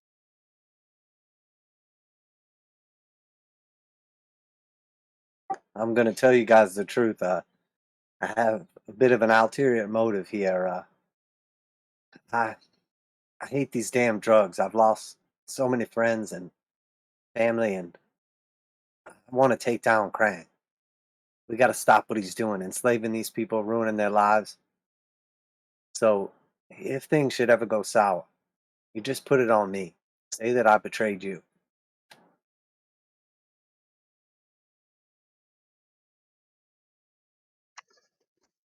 Dalton will kind of nod um, at Jinx's offer, and for his part, he is essentially he's going to try and play it off as he is kind of showing up here, kind of reluctantly, like he's trying to look a little bit scared, worried, like we've been essentially kind of trying to play it up, like we've been ordered here, and he's not really sure what's going to go on.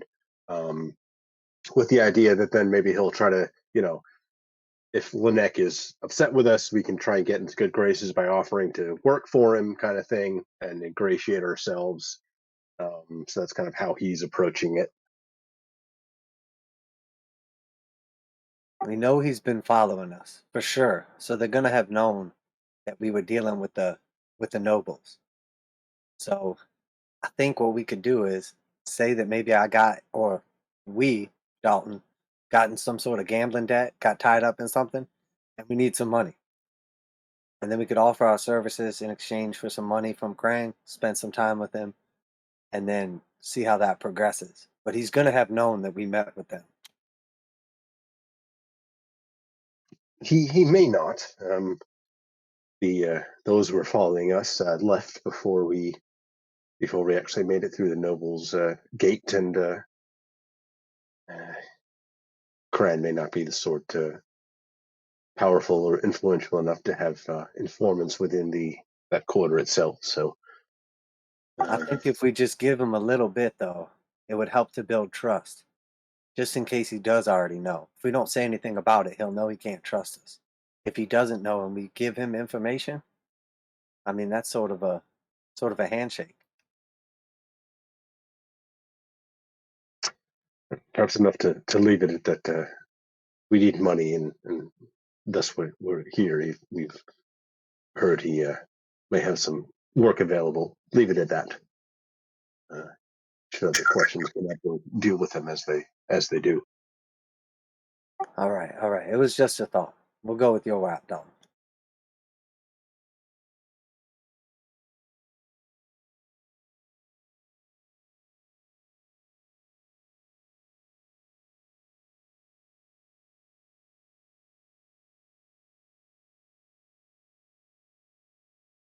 And actually, to that, and to Dalton would have probably at some point, assuming we had some time before the meeting, would have changed out of his kind of finer clothes that he had worn to the castle, and changed back into his normal clothes, normal more traveler clothes, and redonned his leather armor and all that sort of stuff.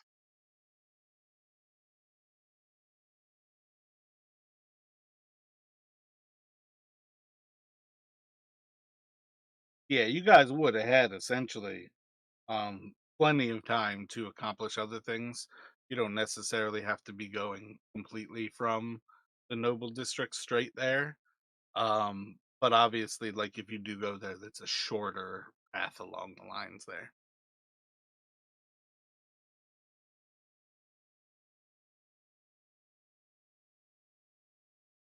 So, any thoughts about how you are entering into this location? Are you just gonna kind of head in and just kind of like call out and yell for someone that you've arrived? Are you just kind of like walking in and see if somebody comes to you? Have you a thought about how you might go about it? Well, I guess given we're ex- somewhat expected, or we think we're expected, Dalton would not be calling out, but essentially be walking in and I guess kind of looking around for one of the orcs that we met yesterday, but otherwise not announcing himself.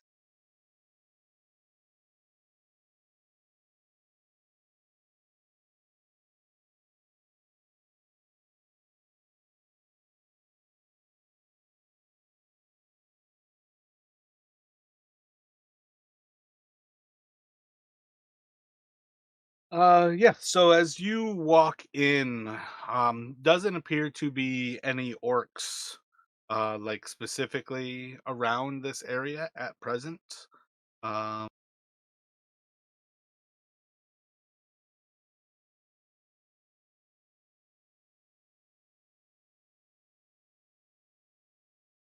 I don't really have a icon out for this guy, but say as you're kind of like walking in, you hear like the door to kind of like the south of you. Oh wait, my bad.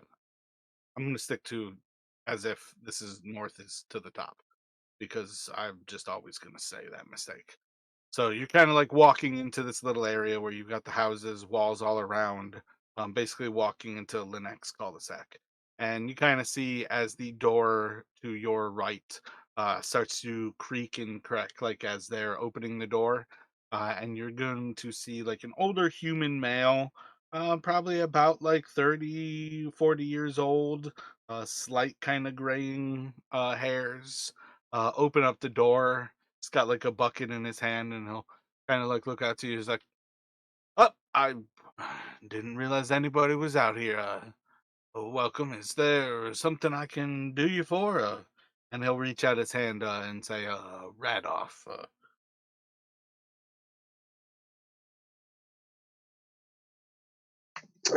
Dalton will extend his hand to shake and Well met, Radolf. Um,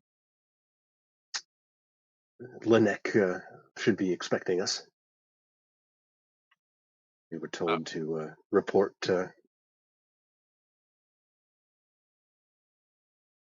Gotcha. If Linek is expecting you, you can head on up over there, and he'll point to the east, like up the actual like little ledge here.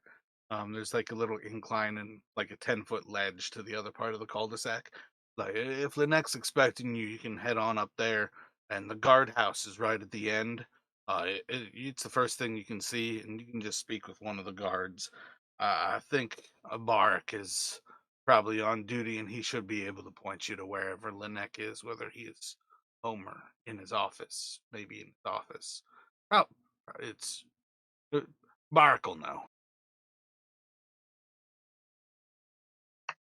Much obliged, Radolf.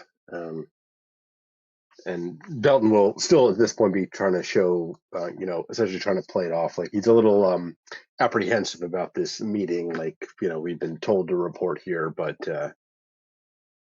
not exactly sure why, and whether we're in trouble or that sort of thing. But otherwise, he'll look back towards Jinx and Melchin and point off towards where Radolf had directed them and suggest we continue on.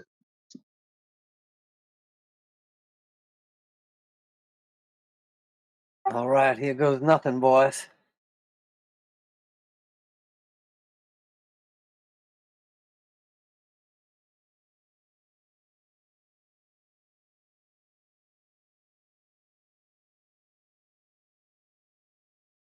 So you can head on up. Might see like another little bit of activity, like coming from the door behind you as a few children like run out to Red off, and they like kind of like help him as he like grabs some water from the fountain. But otherwise, like most of the area is kind of like chill at this point here. It's pretty quiet in the cul-de-sac. But as you kind of head up that little walkway, you'll see that it's kind of like an open house with like screens. I'm gonna say that there are screens to keep the mosquitoes out.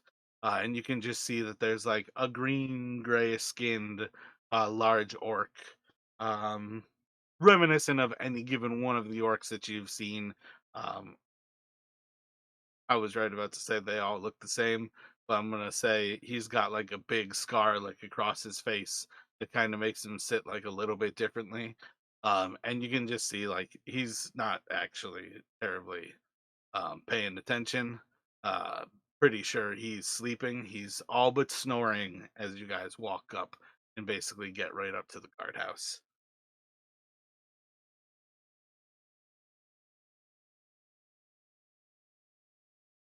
I'll try to get up as close as I can to him.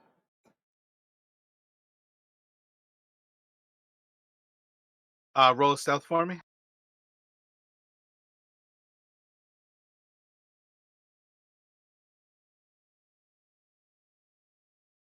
13 total. Gotcha. You hear from behind you, and this also does not wake him up. You hear from behind you as one of the kids kind of yells out, "Oh, just mash your hand onto the screen. Bark will wake up." And you see as like one of the little kids like sees you like basically approaching and him not moving. But otherwise, like this figure inside, you're like right up on the screen door basically, and he's still just not really snoring, but definitely not awake. And I'd say it's kind of like one of those people who like can sleep with their eyes open. You like swear the orc is looking at you. No movement, nothing.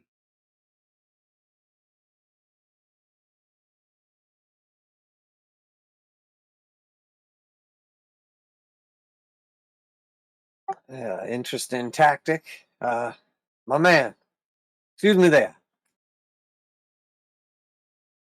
So as you kind of like say, like my man, there's like a little bit of like a shoulder kind of movement. Excuse me there. He like gets a little bit more attentive, and like one of his eyes, like you see the eyeball kind of like wiggle a little bit before like both of them kind of like come to, and he like kind of actually like starts to like wake up before your eyes. And ah, uh, I was I was wondering what you were doing here. How can I help you?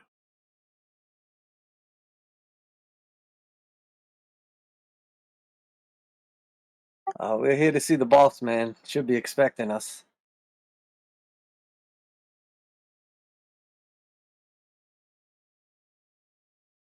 Friends down, and he'll just point like to your right. Grand's in his office there. You can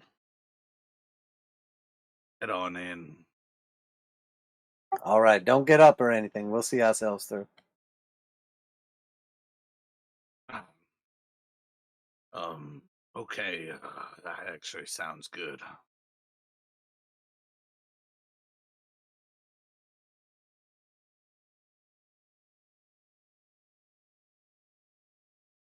Um, head up to the second floor. He's offices upstairs.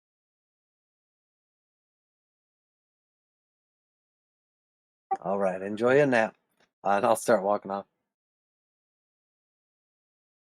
So when you walk into the building, there's doors basically just directly to the south of you, directly below you here. When you walk into the room, you'll see that there's a small, like 5.5 foot tall humanoid, quite thin and lanky person. Looks pretty well dressed, and he kind of looks up to you and he's like, "Oh, hello, welcome. We were, and he like clicks his fingers for a few moments here. Um, uh, and he just like keeps doing that, like he knows your name. He has no clue what your name is. Yes, we're here to see Linek. Yeah. What's your name? I tip of my tongue. Um, and he keeps like snapping his fingers.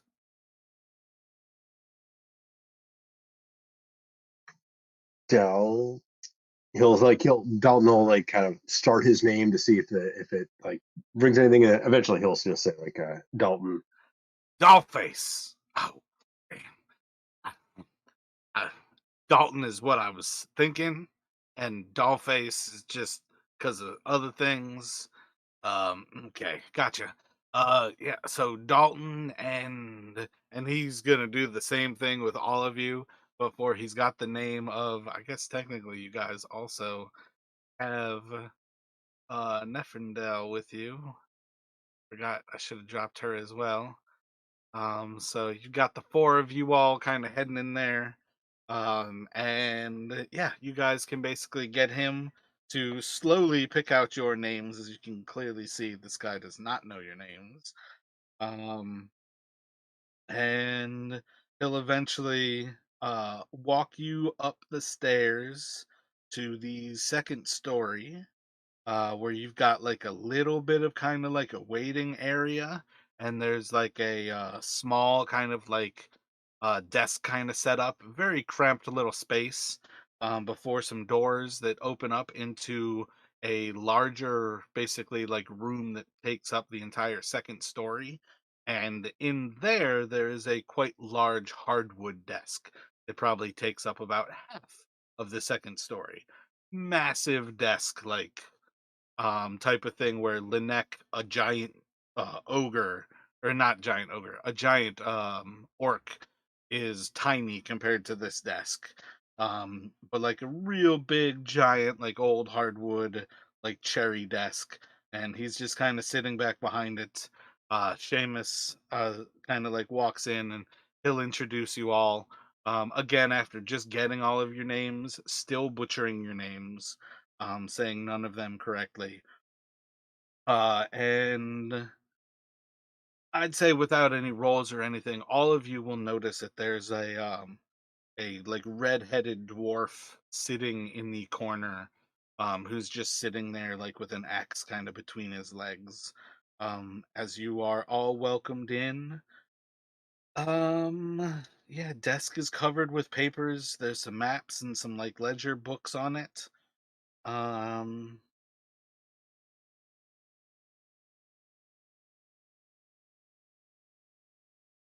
let's see. And there is a gold statue that is about 6 feet tall of a human male in quite regal attire, who's kind of just sitting like, or standing rather, like right next to the desk. Um, but like other than the desk and the things on it, the seat that the dwarf is in, and this gold statue, there's pretty much nothing in this room. It is pretty austere besides essentially those few things.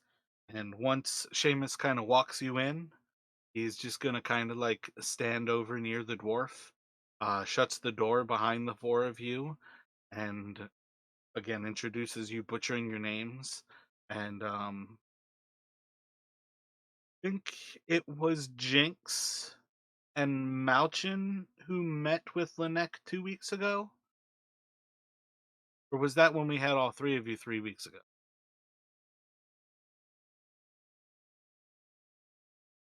Oh, but at the fighting pits? Yeah. Yeah, I was not there for that. Okay, yeah. So he'll kind of like nod towards like once Seamus like butchers your names, he'll kind of like nod towards Jinx, Malchin, I believe the Marquis, and Neff.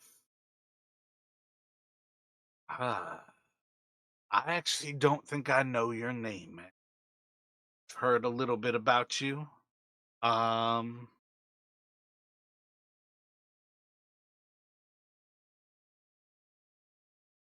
she's gonna kind of like hesitantly like say her name.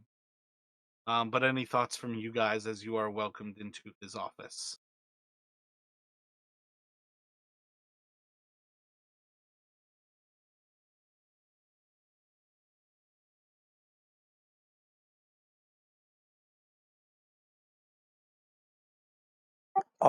And he's there. Okay, yeah, okay.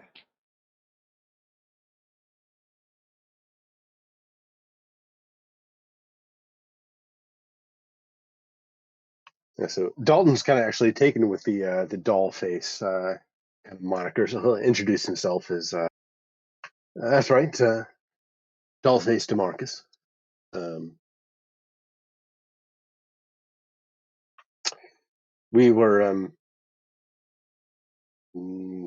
summoned, I suppose, is the be the word for it. It sort of worked out perfectly. We were planning on paying you a little visit, and we ran into your boys, so here we are. Everybody gets their way.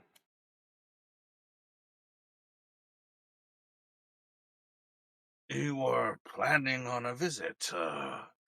Does that mean you found out more information considering the happenings with my brother?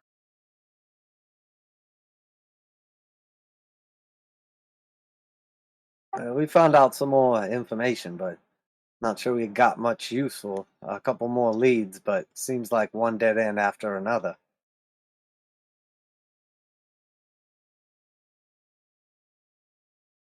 Then, why are you planning to pay me this visit?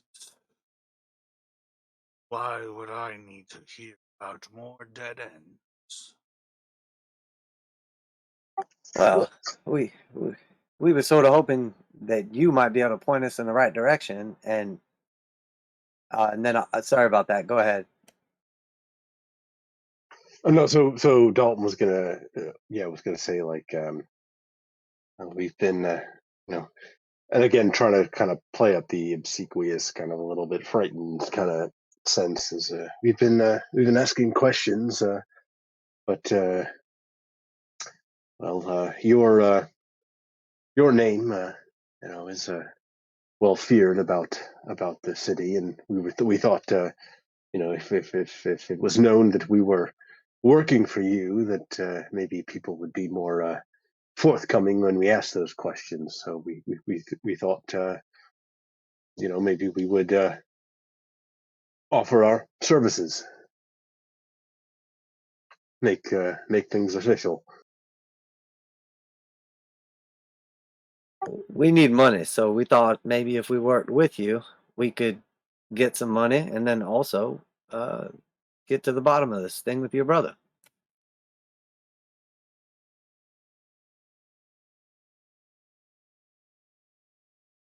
Let me get an insight check from you, all three of you.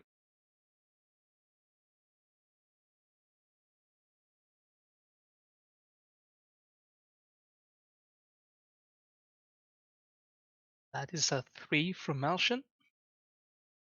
Crushing it. 10 for Jinx. 17 for Dalton.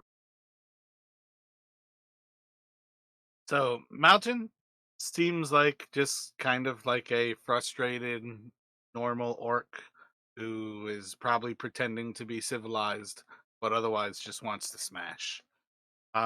Jinx, you can see something's a little bit off. But Dalton, I think you can see at this point, without like sharing anything about his brother, he next to doesn't care in the least bit. Um, but yeah, as he kind of continues on, your services you'll offer to or looking for work, looking to help.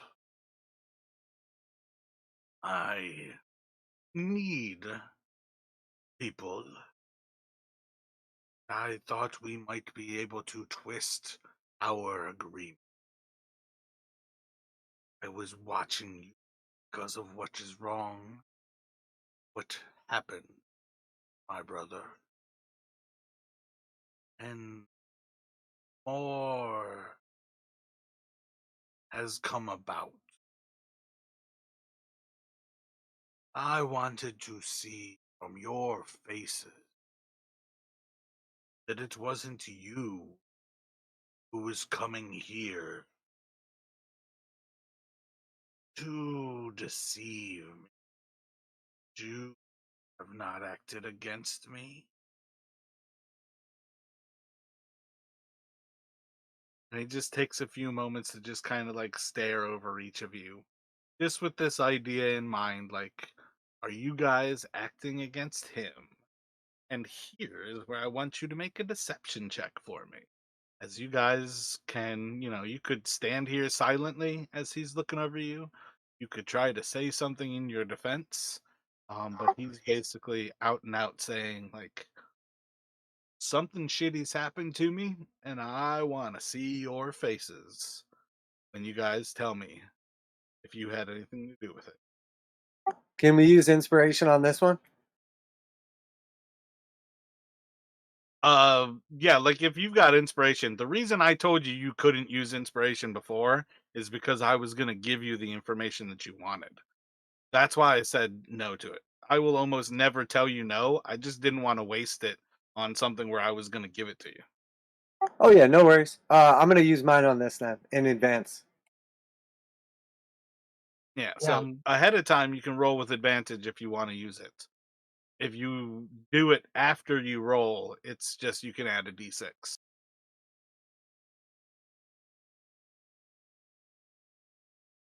yeah, I'm also gonna use my inspiration to give myself advantage. It's for safeties. I did the same. Should be a 27 for Dalton. Dude, I got 27 also. That's crazy.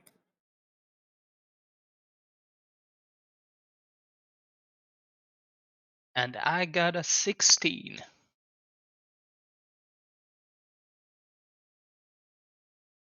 I normally don't want to fuck around and say that there's a chance my NPC can fuck up your shit, but you did bring Neferndel with you, and I just rolled a 5 and a 2 with her having advantage.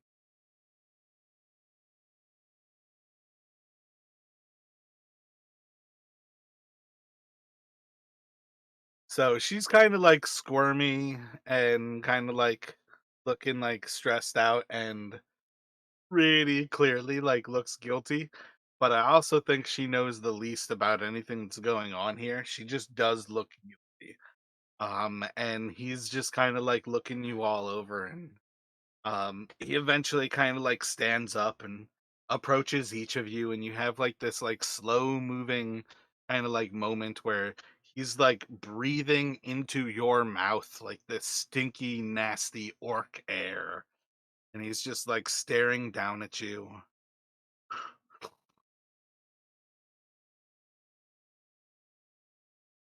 Like total mouth breather, like where every breath is just like horrendous, slow and stinky. And this is one of those moments where time kind of like slows down as he's like eyeing you up and trying to intimidate you.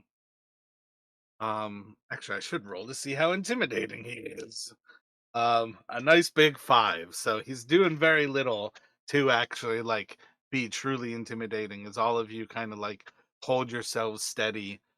Effectively, for what it's worth, all of you guys kind of like, this is one of those things, I think of it as like, um you're not lying if you're not lying to yourself. And all of you are kind of like resting on this laurels, like he's telling you something's happened, but there's no way that he knows what you're doing. So there's nothing to feel guilty about.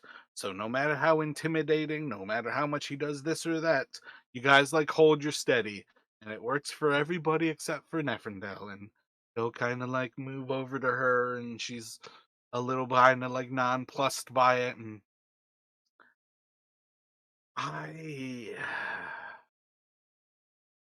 am curious, do any of you have any ideas as he gets to her and it's kind of like shaking her down with that same just breathing in her face, putting the pressure on her?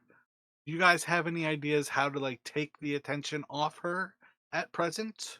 Or what are you thinking as he kind of like approaches her with this idea right now? Are you going to let her have a chance to speak?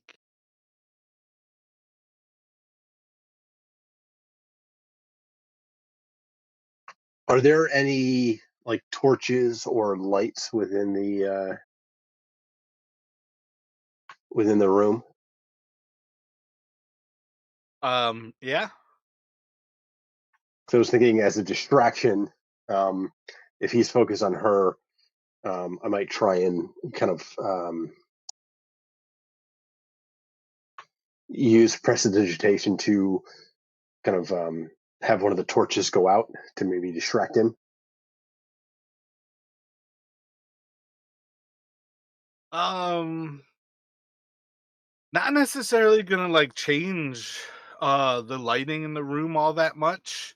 And then you also have to do like verbal as well as like hand gestures to do this. So it's not necessarily something when you're standing right in front of him is going to be terribly secretive. Yeah, good point. But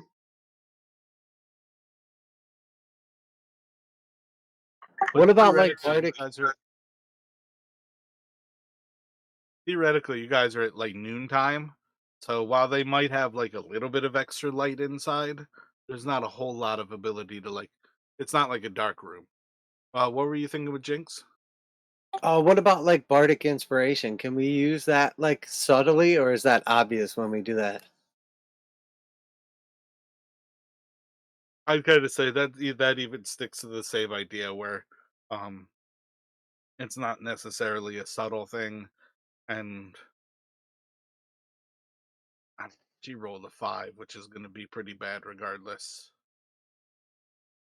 Maybe Yeah, like maybe with like a little bit of like a kind of like rub to her shoulder with an inspiration, you can get her like a little bit more sturdy, and she kind of like stops kind of like bouncing a little bit. So you can do like a little bit of the inspiration there and get her up to like a 10 here. But he still kind of like turns to her and what were you thinking there with Dalton?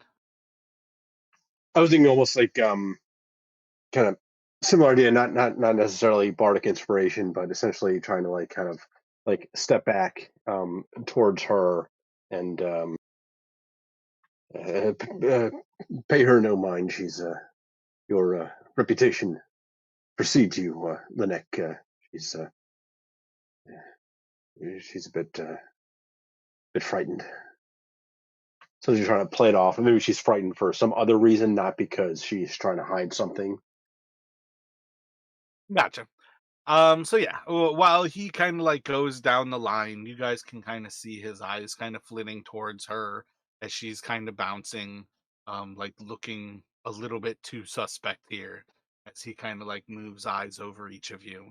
Again, like breathing right into your faces, just attempting to intimidate the three of you, having nothing of it, and then kind of like getting closer and closer.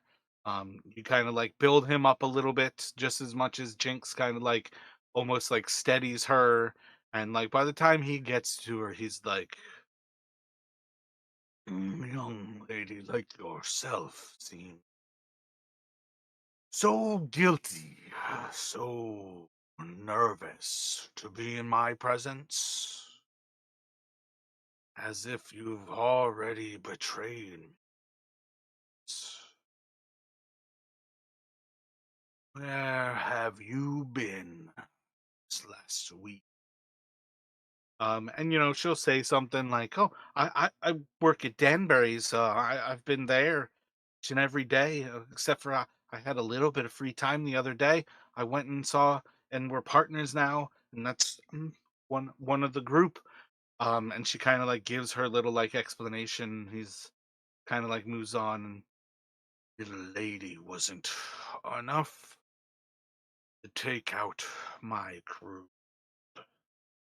And he'll kind of like move back around his desk after like doing his quick little like intimidation slash interrogation of you guys to see like, but he's still staring, paying close attention as he continues forward into the story of my comrades are in the production of certain assets to the city.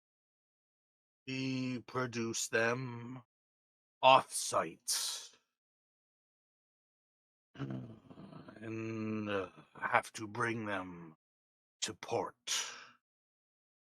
My daughter went to see the last shipment, made it here safely, and they arrived in port.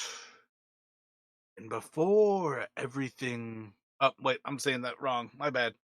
Um, she arrived at our production facility and everything went wrong from there. And he kind of like looks over Neferndel here and he's like, this Wednesday, my factory was assaulted, destroyed.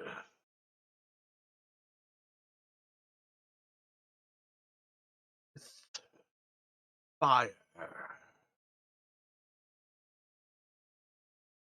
Kind of like looking over you all slowly as he like shares like says the word fire. Still like searching for like any guilt in your eyes. And then he kind of like reaches down into his desk, into a little drawer. And as he kind of like reaches his arm up, you'll see like the slightest little hilt of a weapon. And he's going to bring an axe up over his head. Anybody reacting at all as he brings an axe up over his head?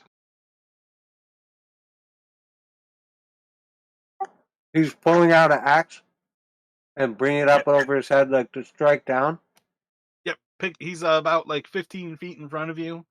behind like a massive desk, and he just picked up an axe from beneath that desk.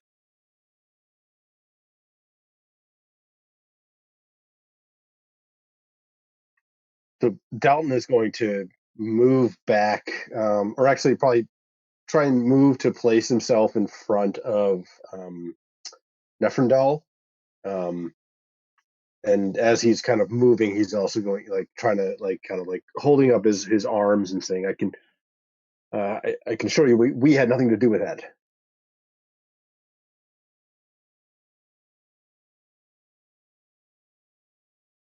I guess I'm gonna begin to cast a spell when he does that. And what are you casting?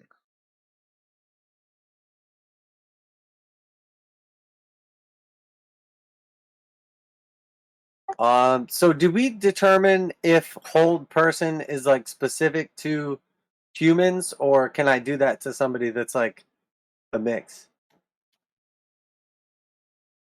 I believe hold person is humanoid. Yeah, that's what it says, humanoid. So can I do that to him? Or I guess that's what I'll try. Gotcha. Let me get an initiative from you. What is Malchin doing? Yeah, he's just moving his hands to his weapons, not pulling them out, but just getting ready.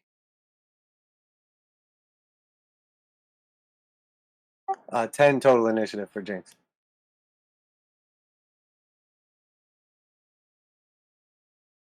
I think I need an initiative from Malchin as well. Yeah. And that is let's see, 13 total. Gotcha. So, are you drawing your weapons, or you're just like reaching your hands towards them? I'm just reaching my hands towards them. Gotcha. So you're the first to react here. Right now, I imagine is like your like twitch is almost like a cowboy, like a gunfighter. Like your hands are going to the hilts of your swords, but you're not yet actually touching those swords. And that's basically going to be your turn. Are you going to hold an action to see what he does?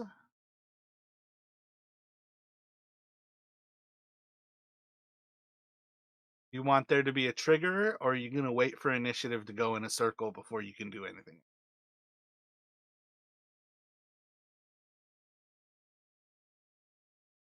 I think I'm gonna. Yeah, I'm gonna hold an action to see like if he attacks any of us. Like, I'm not sure how to do that though.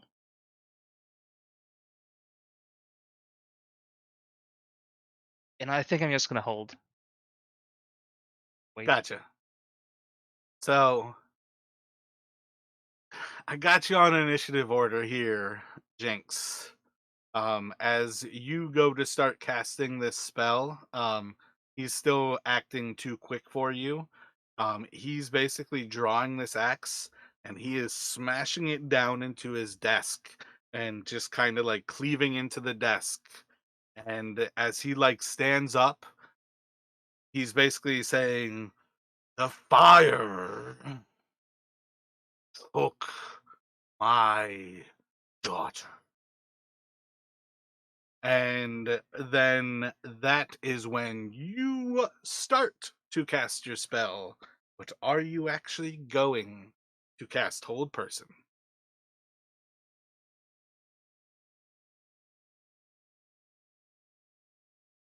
Well, I guess if I don't see him like coming forward and it just seems like he's pissed and expressing himself, I will like stop like manipulating the weave and like sort of like stop. Gotcha. So theoretically, nobody acted technically hostile in that kind of moment. So I'm not putting us in an initiative order here. Um, Malchin didn't do anything. Um, Dalton technically reacted in a like kind of perfectly normal way, I would say. And Jinx essentially because he beat you on initiative. I rolled a 10 and I don't necessarily have a stat block prepared for him. But he definitely has a dex modifier. So I'm putting him before you on that level. That's where I would say, nothing technically happens hostilely here. You guys react in a way that is entirely normal for effectively delvers to act, like adventurers to act. You're not pushovers. You're people who are ready to act. Um, um, and like protagonist comes to mind, but it's not the word I'm looking for. Um, but you're ready to affect action in the world around you. So it's kind of like what he expects. But as he like slams this axe into this desk that's untold numbers of gold value kind of thing, he's just kind of like looks back up, still with rage in his eyes. Just basically having shared like his daughter was slain like 4 days ago. His daughter was killed arriving at his production facility, of his entirely legal and definitely not drug related production facility that he can't do inside of Tolis. And he's basically at the level of when the fires were quenched, my daughter was put to a glass coffin, and she was to be brought back to Tolis. Arriving days ago, the boat then caught fire in the bay of Tolis. And once again, my daughter was taken from me as it sank in the bay. I hope that you can find your abilities. And he's gonna once again start to reach down underneath the desk. This time, the first time he like brings his hand up over the desk. It is not holding anything nearly as large as his battle axe. He is holding kind of like a clearish bluish white, kind of like potion that has almost like little like bubbles of air like continually like coming up inside of the potion, as if like a little bit of it's boiling, but it's in, a tiny little vial. And he just like lifts one of these up over the desk and he sets it down. Hope you can find it within your abilities. And he sets a second one to search for my daughter's coffin. And he sets a third one up and retrieve it for me. And he sets up a fourth one. For your services, per return. And he'll lift up a massive bag of coin. And as it like slams down into the table, it's about 10 pounds in gold. As he like drops it down on the table. A bit of coin should satiate your need to gamble.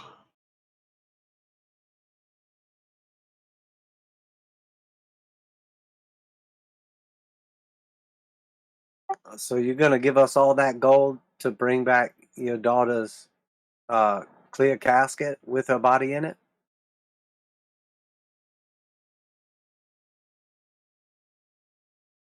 Bring her home. 1,200 gold throne. And if you desire to serve, there's more to be made.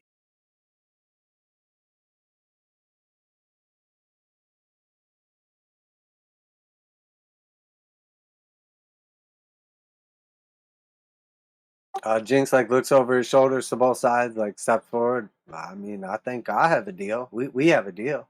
I think, right?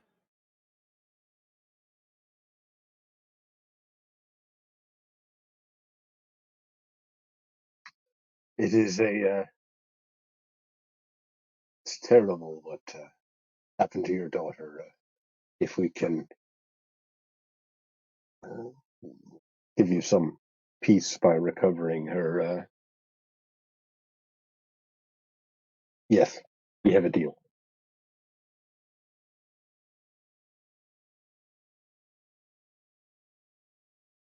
Efrindel kind of like looks over at Jinx. Partners, we've got a deal.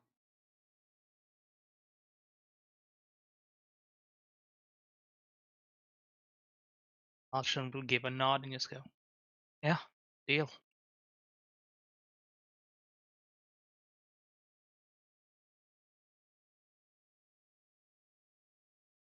I don't suppose you'd be able to give us a little more information about exactly where this boat was and the date and everything? Seamus is going to be accompanied. He knows where she was at birth and can help you all find.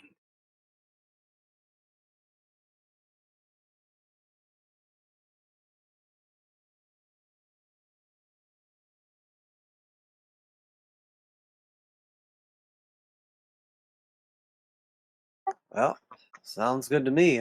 Is this half up front or how does that work? You can like visibly see Jinx is like excited. He's like moving towards the gold. He like wants to touch it. Linek just like picks up the gold and puts it back into his desk. You can take the potion. Lets you breathe in water up front. You can return my daughter's coffin. And then see your coin as a reward.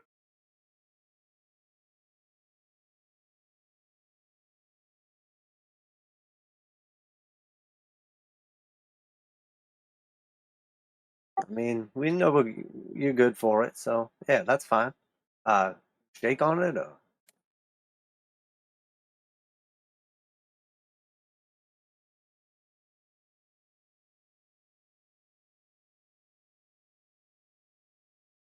Yeah, I think he'll. I'm just gonna have him spit in his hand, and Nefrendel's just gonna go get like so excited, do the same, and she'll be the first to shake. I'm gonna give him like a firm, like a handshake, so he knows like we got this. Let me get a strength check from you. It's 8 total.